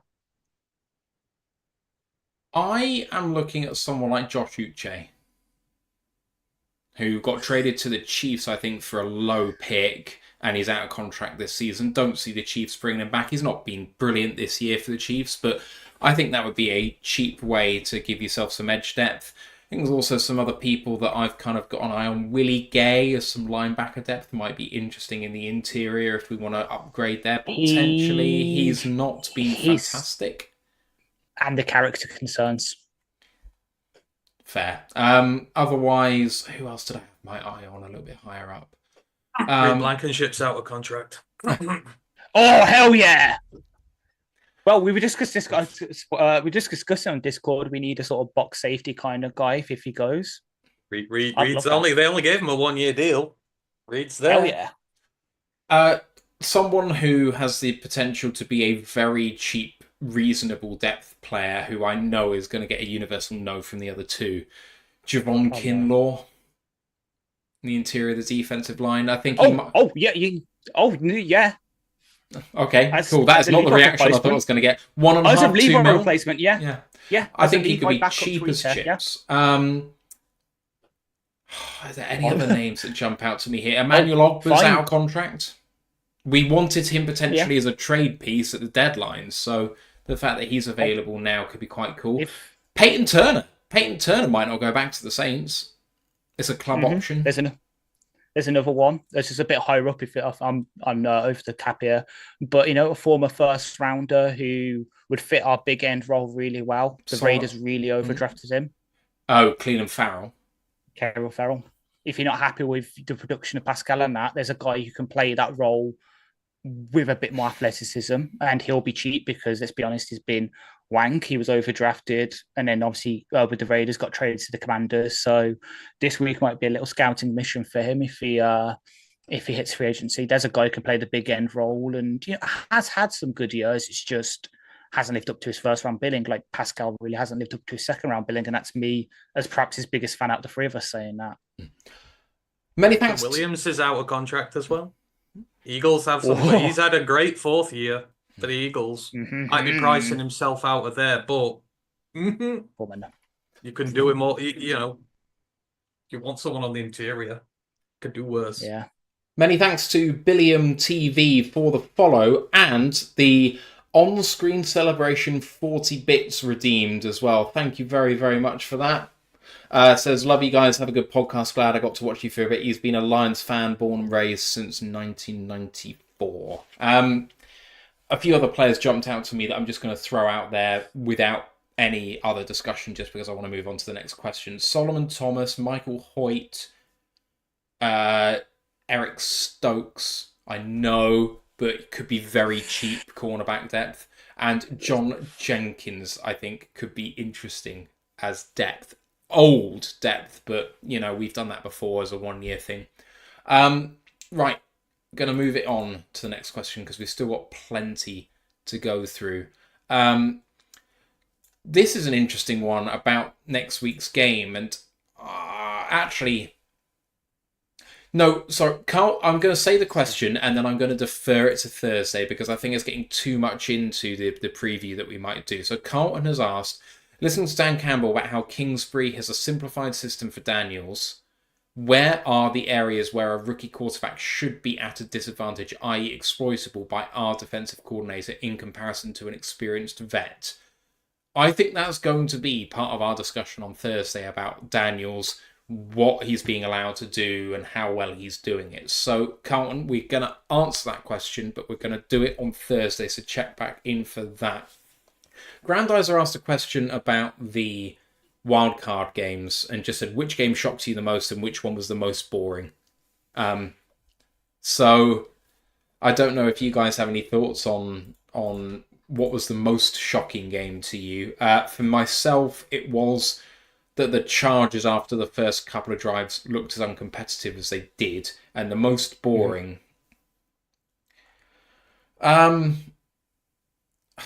Was probably the Steelers-Ravens game to me. It never really looked like the Steelers had a chance, but I don't know. What about you guys? Those my answers. I even said it when we reviewed the game.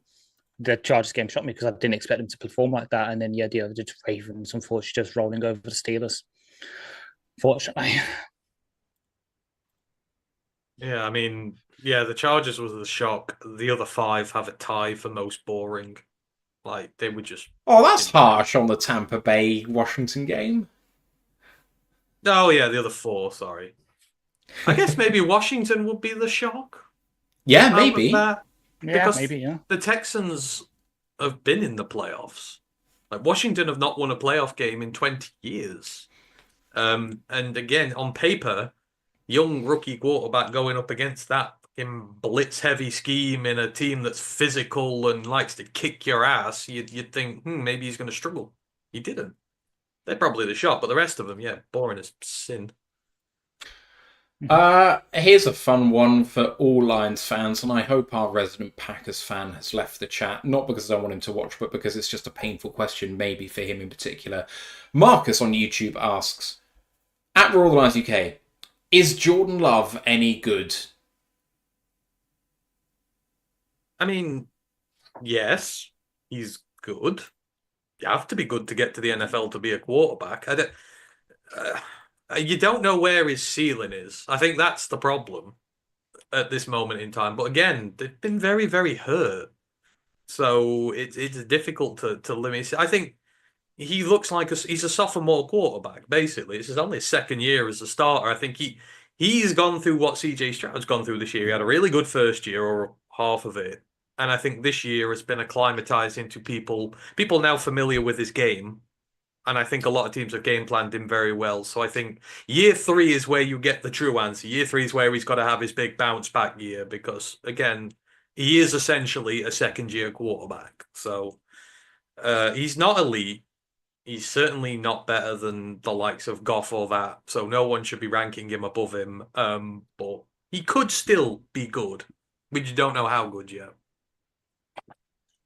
Yeah, my answer is very similar. For me, to sort of tier it, he's a tier 3 QB, kind of like what Goff was early with us, where he's got some traits there, but he just hasn't put it all together. You can't see it fully. Maybe it's because of the weapons you say. He's had a lot of injured receivers, also been injured himself. He's in that kind of tier where the Packers kind of screwed themselves in a way with it, where he's the kind of QB you're happy with, but you don't want to pay because you can always get better. He's like the sort of Dalton line of QBs right now, like, which sucks for the Packers because honestly they want to upgrade on him, but can they afford to look elsewhere, especially with how many QB needy teams there are around the league now? Like, they're stuck with him because of the contract they gave him, but at the same time, they could upgrade on him and get that tier 2, tier 1 QB and really push themselves because they've got the roster for it. They really do. That defense is emerging. They've got young pieces. Obviously, you've got Josh Jacobs and a reasonable O-line. It's not what it used to be, but it's still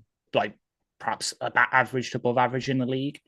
It really comes down to, can he put it together next year? Because with the way Willis has played this year, when he's had to come in, that also will put a fire in his arse because if he enters next season and it's this inconsistency, he's not being able to fulfill the potentially the offense. They've got a guy who could come in and steal his job, which should be scary for him. He needs a wide receiver 1 for starters. Like, he needs, like Lad McConkey's been to Justin Herbert. He needs this Lad McConkey this year. Like, they've got a lot of depth receivers there, but they ain't got the true one because Watson just can't stay healthy, and Watson ain't going to be playing next year. So the Packers really need to break their trend and draft around one wide receiver this year, someone who's skillful and will get him right away. Because these receivers don't take any time to adjust to the NFL. We've seen. Oh God! So I know where you're going with it. The Ohio State one. I can't pronounce his name. What, Ibuka? Yeah. I mean, it's potentially. But the Packers really need to draft him a legitimate weapon this year. Because again, you've seen how what have we got, 3 1,000-yard rookies this year in the NFL for receivers. Like that can change a franchise as much if you've got your QB, but he needs a reliable weapon to be able to throw to all the time. So you would certainly like to see him get that chance. I think the last thing he needs is another draft pick. He's got 3 draft pick wide receivers. He needs a vet. He needs a number 1 who's a vet, and it might only be a 1-year thing to give the others time to get some more snaps under their belt, and Watson maybe time to just get healthy. But they need a bona fide guy who can take volume, who's an amazing wide receiver.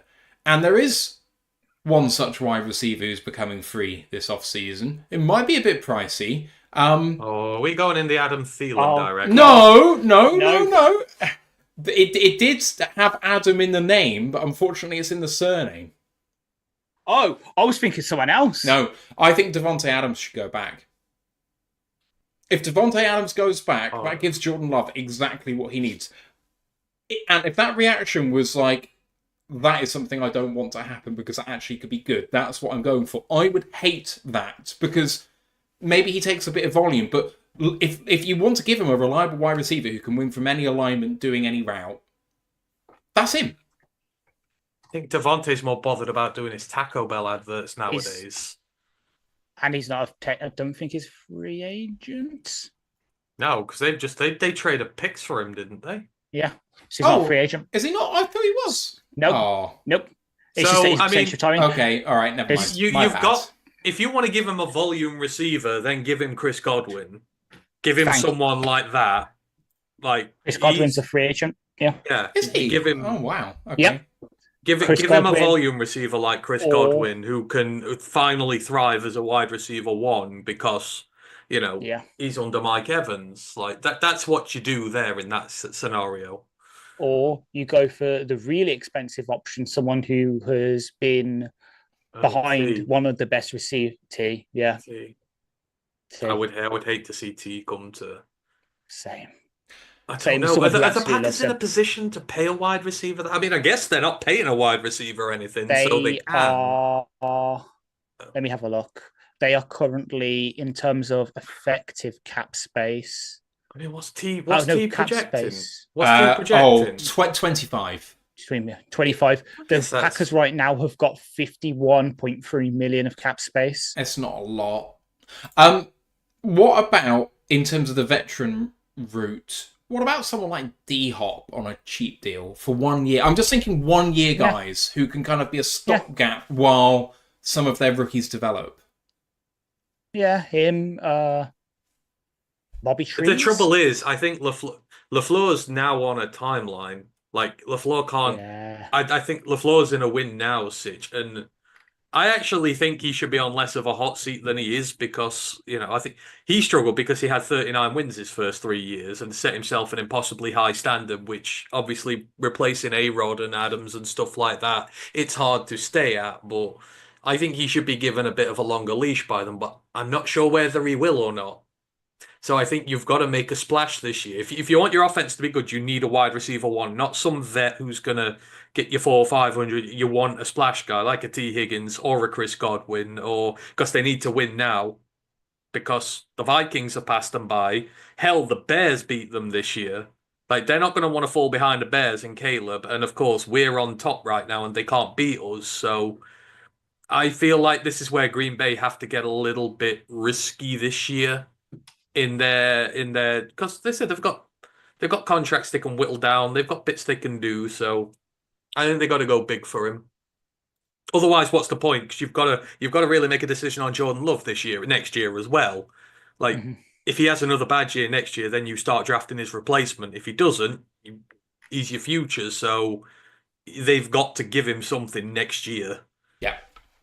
Okay, 4 more questions to go, and I'm going to leave the most fun one till last. Sammy Beal asks, what's the biggest concern about Washington this Sunday? So without going into it too much, because we're going to do that on Thursday, biggest concern about the Commanders?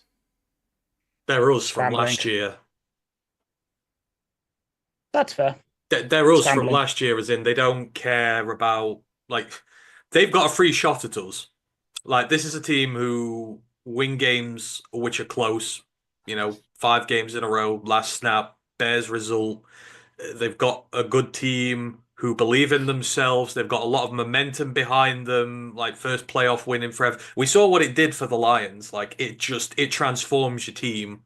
My worry is they're like us from last year, and it can happen. They can come and knock us off, which all of a sudden throws our build into complete and utter chaos if they do. So, you saw them. They're full of beans. They're full of confidence, and they don't care that we're a 10-point favorite. That's what I'm worried about. Scrambling. Plain and simple, scrambling.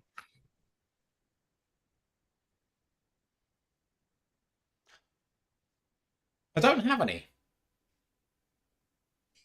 Fair. Not that they can't beat us, of course they can. They're a gritty team. They're a gritty team who plays hard. That's my biggest concern, is that they can go to toe-to-toe with the Lions at their own game. And they're one of the few teams, I think, that can do that. Can they do it for 60 minutes? Not sure. Andrew Walker asks, all the talk is about Monty returning in some form on Saturday. However, are there any more players on the defence who also might come back? We did speak earlier about Ennis Rakestraw. I mean, the window's activated, so he could go this weekend. I think it might be premature, but I mean, they've activated the window for a reason. I don't know if the rest of you guys think that someone else might return this week. No. No. Especially after Dan's press conference last week, where he basically said that Barnes and Davis will not be back, and it's very, very unlikely that Hutch will be back. So it looks like our last kind of defensive reinforcement right now is Rakestraw. Adam Gilchrist, our resident Packers fan, asks, where do we think Cam Ward and Shadur Sanders are going to go in the draft? Not location, pick-wise. What pick might they go right now? Before we've done a lot of tape work in terms of the draft process and stuff like that. Ash has just indicated 1 and 2, just for people who are doing the audio version of the show. Easy. And based on where they are now, Sanders 1, Ward 2. Ant, do you agree? I mean, just what is the phrasing of the question? Where are they gonna go, or where should they go? Because those are two very different answers. Where do you think they will go? Not where should they go? All right. In that case, where they will go, or where what have you got? Tennessee and Cleveland. I mean, they both need quarterbacks, so you don't. Although I have read a lot of stuff from Titans beat writers saying that obviously the new GM's coming in now, and if they're not sold on somebody, they'll trade the pick. Yeah. So I'm not. True. If those. All right, okay. Let me think. No, I don't think they're going 1 and 2. I think someone's going to trade out of there. I think one's going to go at 2. The other might go at 3 or 4. There are better players who deserve to go number 1 this year, and I think the Titans will cash in on that.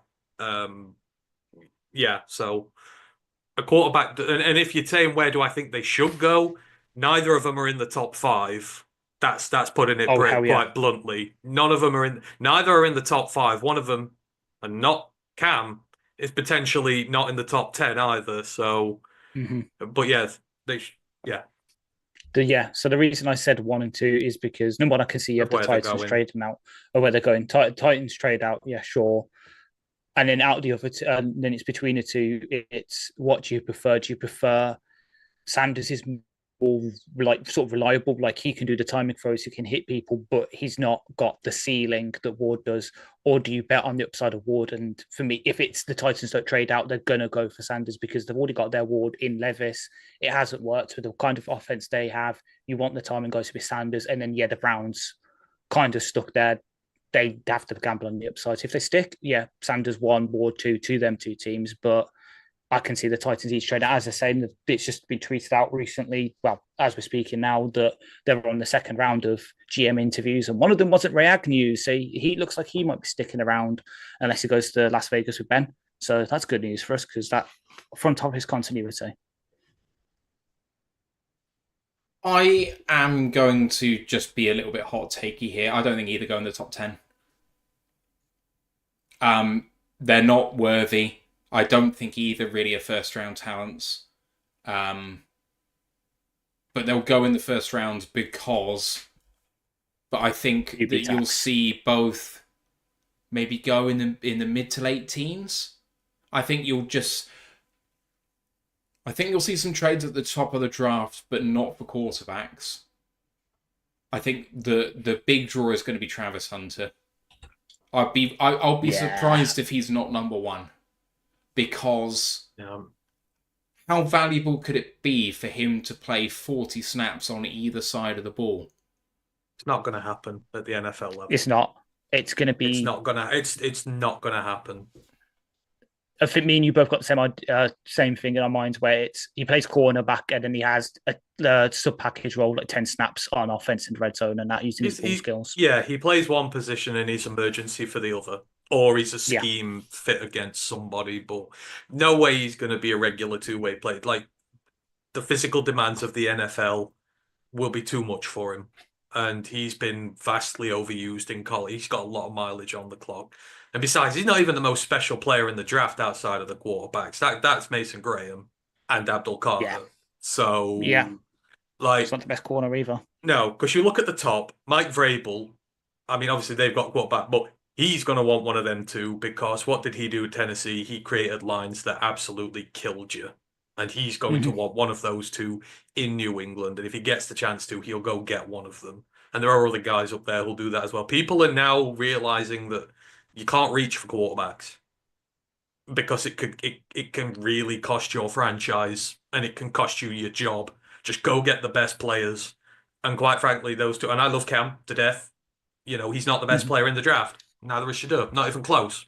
Nowhere close. I mean, considering this show, and it's been going, this is our 5th season? No, it's our 4th season, end of our 4th season. Yeah. In the first season of the college show, which was 1 year younger, I think, so that's been going 3 years, if I remember rightly, Ant and Ryan's maybe first sleeper quarterback, not draft-wise, but it was just talking. I remember Ant talking about Cam Ward at Incarnate Ward. Oh, yeah.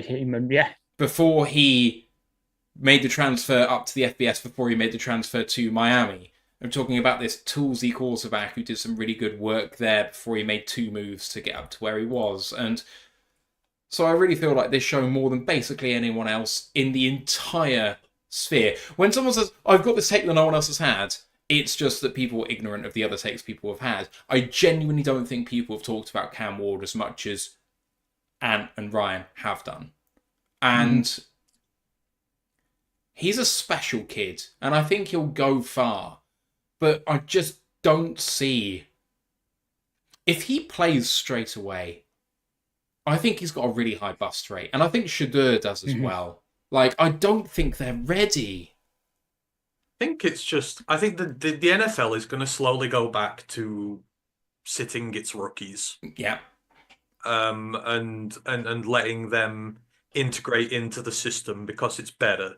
Like, it is quite clear that Bryce would have probably benefited from sitting for half a season just while he got up to speed with the NFL and did his work there and that. And you know, he gets to where he needs to. I mean, in some cases, like, Bo Nix has been thrown into the Denver team and he's done well, and it happens. But for the most part, so many of these guys, like, you look at Darnold, he's been reborn. Yeah. You look at Baker, he's been reborn. You look at Goff, he's been reborn. Like, there is inherent talent in all these players, they are just misused and put in situations where they're not ready at the start of their careers. Now, I know Goff did sit for a bit, but still, the point is there. Like, Campbell will be a very good NFL quarterback if he is treated correctly.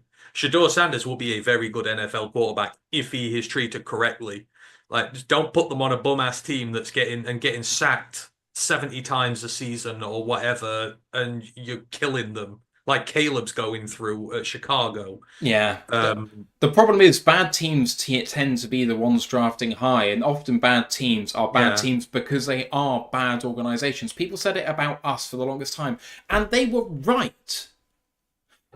After everything that has happened the last 3 or 4 years as a Lions fan, you have to look back at everything that was said about the Lions and say, you know what, at the time it felt harsh, you don't know us, man, and what we've been through. But they were right. And that but the one thing is, we never had the quarterback issue because we had staff for so many years. Yeah. So we never went through that. You know, we've not had a rookie quarterback since staff now, which is what 16 years ago. But I think this is the more and more you see these reclamation projects happen in the NFL, teams are going to go, hang on. Like, how much do you think the Browns are kicking themselves that they didn't hang on to Baker? Yeah. Like, they will be wishing every single day they could take that deal back and keep Baker there and do that with him. And, like, you've just got to manage these guys so much better. And then people will say Jaden Daniels, Bo Nix, Caleb Williams. Yeah, sometimes it does work, but a lot of times, this is the first year in a long time it's worked. A lot of times it doesn't. So, and what do those rookie QBs have in common? They've been put with offensive minds who have made it simplified. Well, I would say that Sean Payton, obviously, he's infamous for his really difficult play calls. But as the question earlier was hinting at with Daniels and Kingsbury in Washington, Nix with Payton, they scheme up. What did we say about Denver? Best screen game in the league. Both QBs have been put in a position where they're eased into it. So, again, burying the lead for Thursday, Daniels has quite a lot of half-field reads, which makes it easier for him. Nix has been given a lot of screens, and he's been given Troy Franklin, who he knows from Oregon. It's been made easy for him. You can't just chuck Cam in in Cleveland with our half-ready offensive line and one weapon and be like, there you go. And Nick Chubb, who, as much as I love him, is on his last legs. You can't chuck him in and say, go on then, go win us the AFC North. You can't. Like I said it with Sanders, where he might be okay in Tennessee because it's the right kind of scheme for him. But even then, who's he got to throw to? Oh, Nicholas Westbrook-Akine, obviously. But anyway, apart from that, no. Yeah. Just quickly on Nix, he's such a different quarterback because of how long he played at college and what systems he played in at college at Auburn and at Oregon.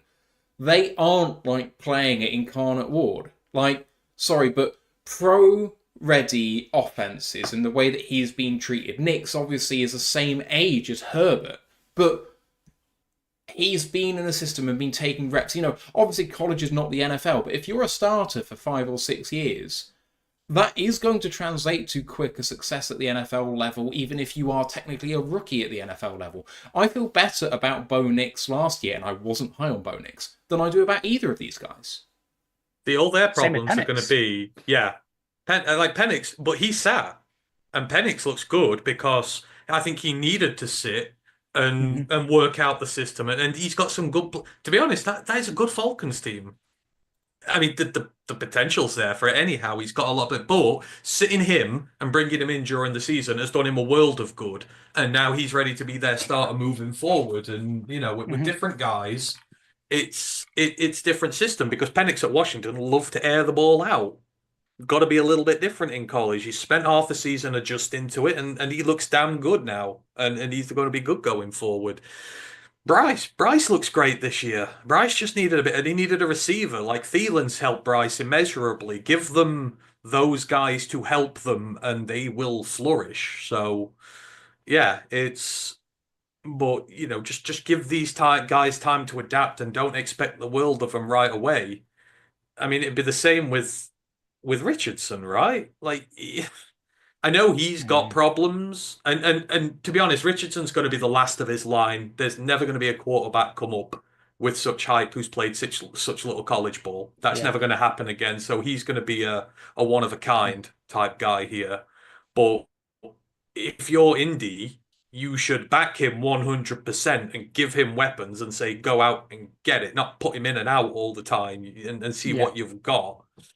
So, it's really interesting. But the guys this year, certainly, you want to just be careful with them. Cam's played all but 1 year in the air raid. So this year he hasn't. He's looked good in more of a pro style this year, but he's had a lot of time in the air raid. So you've got to get him accustomed to the NFL where he's not going to do a lot of that as well, but he will be good in time. Shador, he's effectively played in an air raid.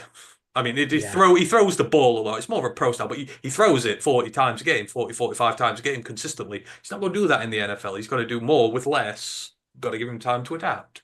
But yeah, and then the other guys, like I was at Flag on Saturday, and we are discussing it. And I was discussing it was with a Raiders fan and I think a Panthers fan. They were both discussing the sort of QB3s, QB4s. Like, you don't want to touch me in the first 2 rounds because they said Ronnie Leonard, and I was like, no, you don't want to do that. Like, it's against that. That's why. Well, obviously, part of the reason why Carson Beck obviously transferred to Miami, the other being money and, to put it bluntly, pussy, because his girlfriend's one of their soccer players. That's one of the reasons he transferred, because it gives him an extra year and it allows him to work on it. That's why Quinn Ewers has now gone back. That's why in the past couple of hours, Allard says he's going back with Penn State with his top two running backs. Their agents that are signing with are saying, no, you need to stick in college. You need to get the reps. Otherwise, teams won't touch you anymore because of the busts that have happened. I hate to put Richardson into that field because I absolutely loved him in the draft, as did Matt. But right now, teams are looking at him and saying he's a bust. Trey Lance, similar story with him. Now he's Carol Dallas's QB3 behind Cooper Rush. It's this, the NFL's learning, thankfully, and he's going to push other players up the board. That's why you look at Tankathon now; they've got 1 and 2, obviously Shador and Ward, but then it's Hunter, Carter, Graham. There is not another QB on their mock draft until round 2, which is the Giants absolutely reaching and taking Jalen Milroe at 34. That's what it's like now. Let's move on to the final question, which I alluded to before was a fun question, especially for absolute sickos like Anthony Fitzpatrick. Contrapastan says, sideline Schadenfreude, which losing opposing coach's agony is most delicious to you. He says, I've always been a Ryan Day enjoyer, but Matt LaFleur is catching up. And you're always one to go in on another team for shits and giggles. So whose loss this weekend, be it college or the pros, was the most delicious to you? Oh, whose would be? In the NFL, Sean McVay, I cannot stand him and his braggadocious, arrogant attitude. I love to see him lose secretly. So Sean McVay would be the one at NFL level. In college, yes, Ryan Day is very fun, but who else would I hate to see lose more? Who do I? I've got an obvious college answer. He hasn't played this week, but it's such an obvious one to me. Which teams don't I like in college? Who's fraudulent in college? Oregon, Notre Dame. No, I like Marcus Freeman. Come back to me. So obviously my guy hasn't played this week, but he's just infamous for his lost meltdowns. Brian Kelly. Yeah, Brian Kelly is the most I obvious one, love watching Brian Kelly lose. Like, oh my God, it gives me such pleasure. The quote about wanting to leave to win championships from Notre Dame is so funny. Yeah. But the obvious one that keeps getting quoted where he says he's in favour of execution after he loses. Just stuff like that. And then the sort of the gammon scale you can have of him from the scale of loss he takes. Just love it. Now I've got my answer. Do it. Lincoln Riley, because he's an absolute fraud of a coach, and I can't stand him. So Lincoln Riley and Sean McVay, it's not a West Coast thing. I don't mind West Coast guys, but yeah, the quarterback, I cannot stand the hype he gets because he's just not worthy of it, and I love seeing him lose because he blames everyone but himself. So the more he loses, the more it's on him. USC are going to fire him soon, and it's going to be glorious. Or probably he will escape to the NFL. He will come to the NFL before he's pushed, and then I'll hate him in the NFL. I don't have any college answers just because I don't follow it closely enough, apart from Brian Kelly, because it's just objectively funny. But in the NFL, I don't think there's any head coaches, at least in the playoff area, that I really dislike apart from Matt LaFleur. Sean McVay has a shout along the same lines as Ant, but I just don't dislike him as much as LaFleur. LaFleur looks like I did when my parents said I couldn't have any sweets when I was 11 years old when a decision goes against him. Man's petulant child, and it's just quite funny, especially when a decision goes against him, to see that screwed up little face of his go, I don't like it. He goes supersonic. You can just see him on the sideline going, yes, but I paid you lots of money. Why do you not like me? Mm-hmm. Well, I tell you what, my previous answer, if he comes back, this changes because I absolutely despise the fuck out of him. Is it the old? It's another West Coast guy. It's another chewing gum guy. Yeah. Yes, I was about to say him as well. If he goes to Chicago, because he's supposed to be in there tomorrow. I hate him more than anybody. Fuck you, Pete Carroll. Yeah, Pete Carroll, with his tongue stuck in the refs' ears, trying to get them to change calls. It physically. Oh, you mean seeing him like happy yesterday? Physically hurts me. I cannot stand him. And when a ref makes a call against him and he gets angry, I love that ref. I'm just there and I'm like, yes, feed me your tears. I absolutely cannot stand him. So Sean McVay goes down to a very healthy second place if Pete Carroll comes back. I do have another answer, but it's a coach that has been out of being a head coach for 5 seasons. Someone who I actually borderline like as a pundit, but I detested as a head coach because he was a moron, but also really thought very hard. No, I love Rex Ryan. Don't you dare. Love that guy. Love him. Love Rex. Oh dear God! I hope he doesn't get the Jets job. I'd be very, very happy for Rex. Did you see what he said when he saw that Vrabel's been hired as the New England coach? What did he say? Oh yeah, can't wait to go and beat that guy twice a year. It's just so funny. No, someone who beat us in the playoffs as a head coach. That doesn't leave you with many options, and you've already listed one of the other ones. No, you already listed him, so who's one of the other ones? So we lost to the Cowboys. Who was coaching the Cowboys when... Not the Clapper. Sorry, you what? Don't you remember? That's his whole thing. Jason Garrett's whole thing was it was a Clapper. Yeah, Jason Garrett is the one I was thinking of. I actually do like him as a pundit, but as a head coach, I think he was detestable. And every time he lost was absolutely delicious. Also because he was the Cowboys head coach, but for himself as well. And if he should ever slime his way into another job, then Fat Matt will obviously be up there as the most hated. He will go above Pete Carroll. Oh, well, not so Fat Matt anymore. If you've seen, he's been on the Slim Fast like me. If Matt Patricia gets another head coach job in the NFL, I will root for every team that plays against. We all will. He will be public enemy number 1. Yeah. So, but he would that would put the Pete Carroll hate into. I wouldn't be able to hate anything else again because I'd hate him so much. That would take up all your hate. The closest Patricia's ever getting to head coaching job again in the NFL was playing Madden. He could be a CFL head coach if he wanted. I don't think Canada would take him. Fair enough. Maybe he could be a UFL head coach. I mean, hell, the Rams guy got the former Rams head coach is a head coach in the UFL at the moment, or isn't he? I think. Oh God, the one that was with Goff his first year. Yeah. Oh, because he was the Michigan Panthers head coach. I could see his face. Give me a sec. I have to Google it now. This is annoying me. I hate when this happens. Mike, no, not Mike Nolan. He's the Michigan Panthers head coach, isn't he? It was Mike Nolan. It was Jeff Fisher.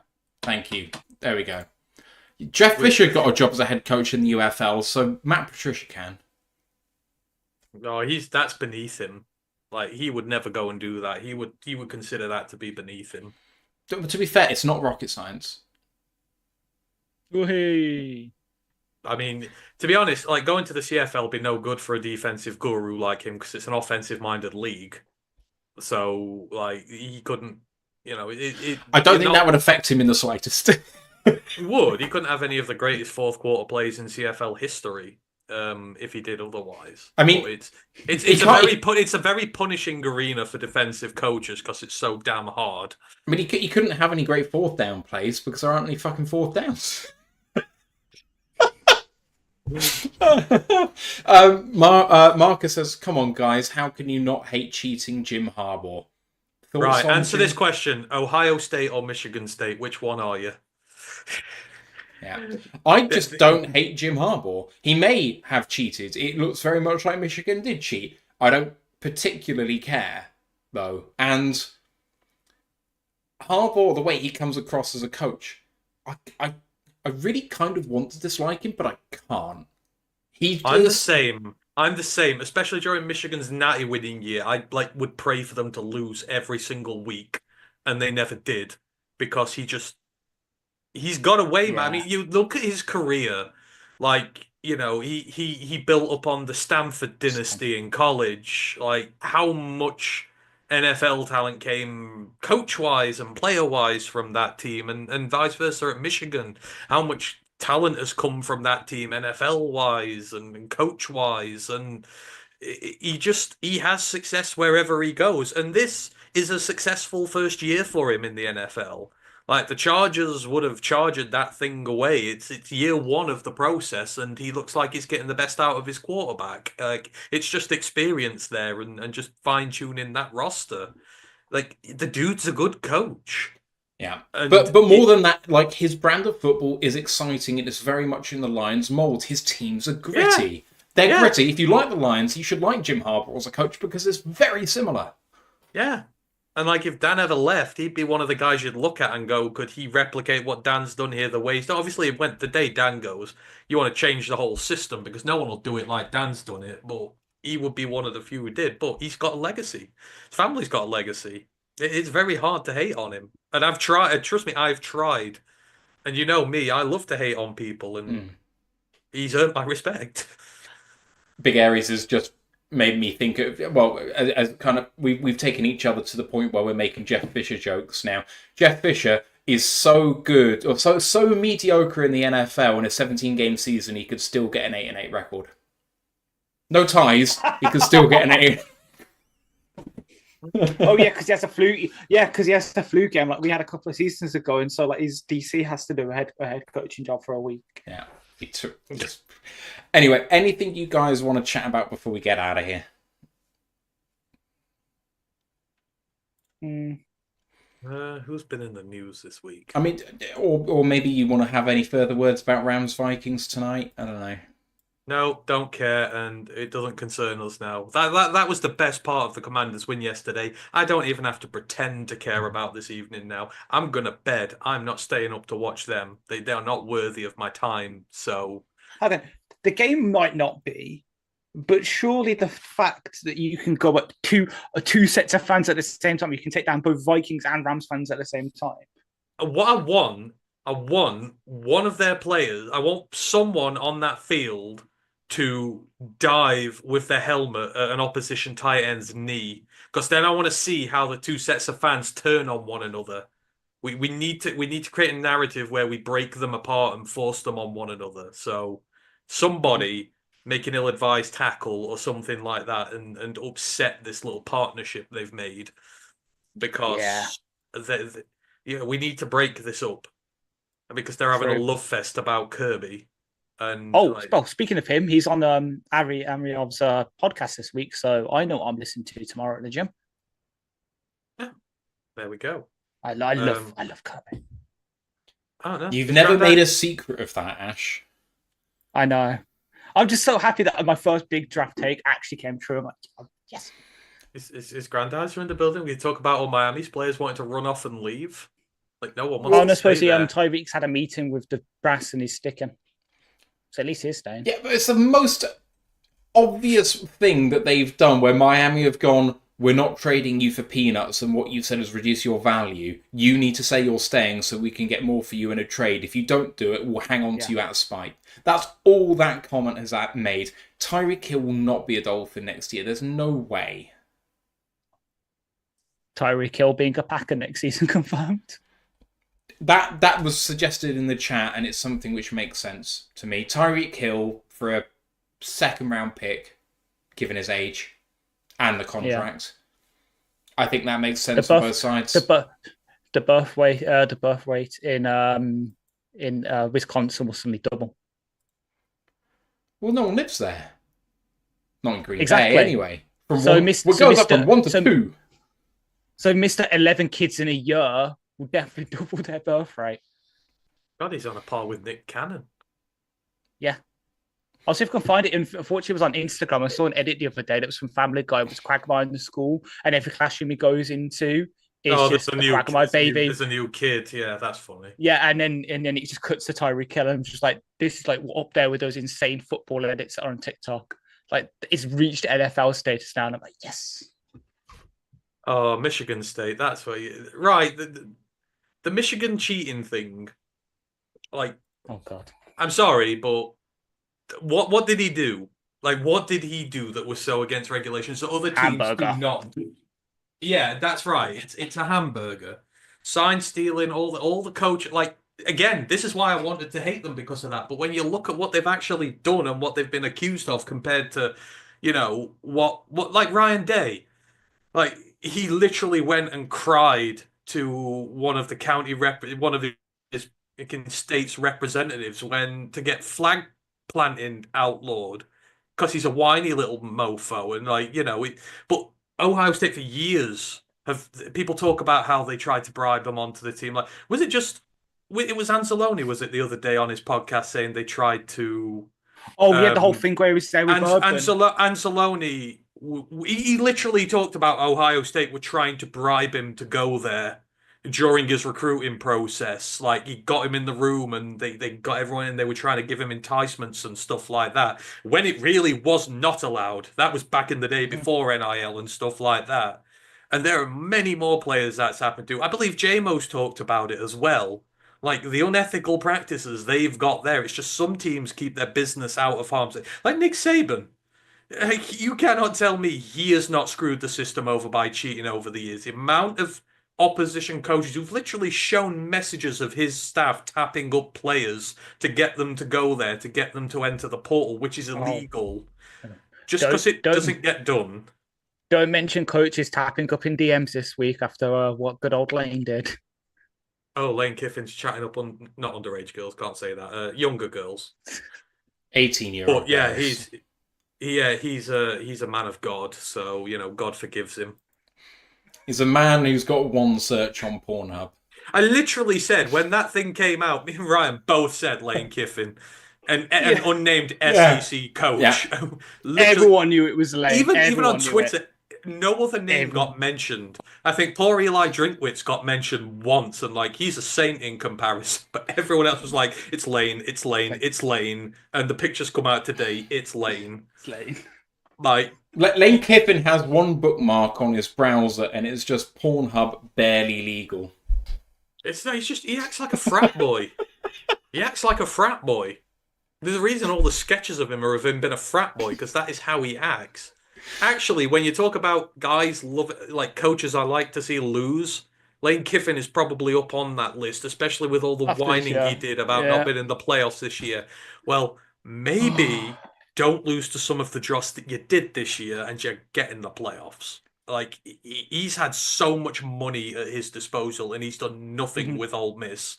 And again, he's another who has a reputation for being much better than he actually is. And so you like to see them guys lose. Oh, that was a fun way to finish. Oh, God. What? Oh, no, you saying that? Just put no reset jokes in my head. Oh no. Carl Wood says, will they eat that Amon-Ra cake? I hope not. It needs to go in the Hall of Fame. Just preserve it and put it in the Hall of Fame somewhere. We went there earlier today, if you look in Discord. Yeah. Big Airy says, with NIL coming into play, will the SEC recover because everyone can play players now? Lol. I mean, the SEC programs have the most money, though, don't they? So I think they'll be fine. Yeah, historically, yeah. The SEC still has will have the most players drafted, I think, and I think that will continue for some time. But I think you've seen this year that like teams Big can Ten's compete gonna with rise. them now. The trouble is, you get that much you stockpile that much talent. Talent just ekes out of your system, and you look at some of the guys like the Big Ten. It's taken a lot of SEC talent this year. A lot of high-ranked guys coming up out of the system. Like Quinshon Judkins left Ole Miss to come to Ohio State. And Ole Miss is a very good running platform for running backs, and yet he still came up. But you see a lot of mixing in between these big teams as well, though. You have a look at J-Mo, he went from Ohio State to Alabama. I don't think it's an SEC problem. I think it's an every high-profile program it's a talent. It's a talent thing, but a lot more schools now have the ability to at least attract them down. And and you've seen this year, SEC teams have been uncompetitive in the playoffs, and they struggled to get teams in the playoffs in the first place. You've seen better performance. Like the Big Ten's 4th place team is in the Natty this year. Kind of just goes to show you the depth that the Big Ten has, and it's just going to get better. For me, I do like the competition levels now. They're getting better. There's more teams on the outside, especially with the expanded playoffs, will get better, and there'll be more competition. So I don't think the SEC will have an unfair advantage. For like the top 5-star recruits and that they will, but 5 stars don't always work out, as you've seen. All right, we're going to call it a show there, everybody. Thank you very much for listening. Our next show is on Wednesday. It's the College Football Podcast looking at the Hula Bowl and the College Football Playoff semi-finals. The finals are not for another couple of weeks, I don't think so. Oh, in fact, no, they're next Monday, aren't they? Sorry. That is next Monday, yeah. Yeah, so you'll have to look ahead to that this week, I guess. No, you got one more show in between? Sorry? This is the last show before the Natty. Okay, there we go. So looking at that as well, I would presume. Next show on the main podcast is the Washington Commanders preview. We're looking into getting a couple of content contributors for that. So that could be fun if we can get both of those from the Commanders. So please do come and check in for us with that. Otherwise, you know where to find us on the socials. Royal Lions UK, YouTube, Twitch, Facebook, Instagram, Twitter, and TikTok, and the group for worldwide fans on Facebook. Detroit Lions Fans UK, One Pride Worldwide. We're going to be well repped at the game on Saturday, so hopefully you have a good time out there, everybody. If you're going, stay warm because it looks bloody cold out there. -11 is it this weekend in Celsius, which is horrific temperatures. Supposedly, yeah. Like my dream. I love cold weather. God, but you're in a dome anyhow. You're not going to be that cold. Well, yeah, but you will be to and from the game. I mean, Ford Field is not near anyone that lives anywhere. Like, it's in the middle of the city, and there aren't any residential buildings nearby, so everyone's got to travel in. It's perfectly good weather, that is. Not cold at all. You can hopefully find Ash's preview article if he gets his internet back on rotleuk.com. You guys know what to do with the rating and reviewing, and just thank you so much for listening. It's been a terrific season. I can only hope it's not the last preview show of the series of the season. We'll see you later on in the week, but for now, let's go Lions, One Pride. One Pride. Recording stopped.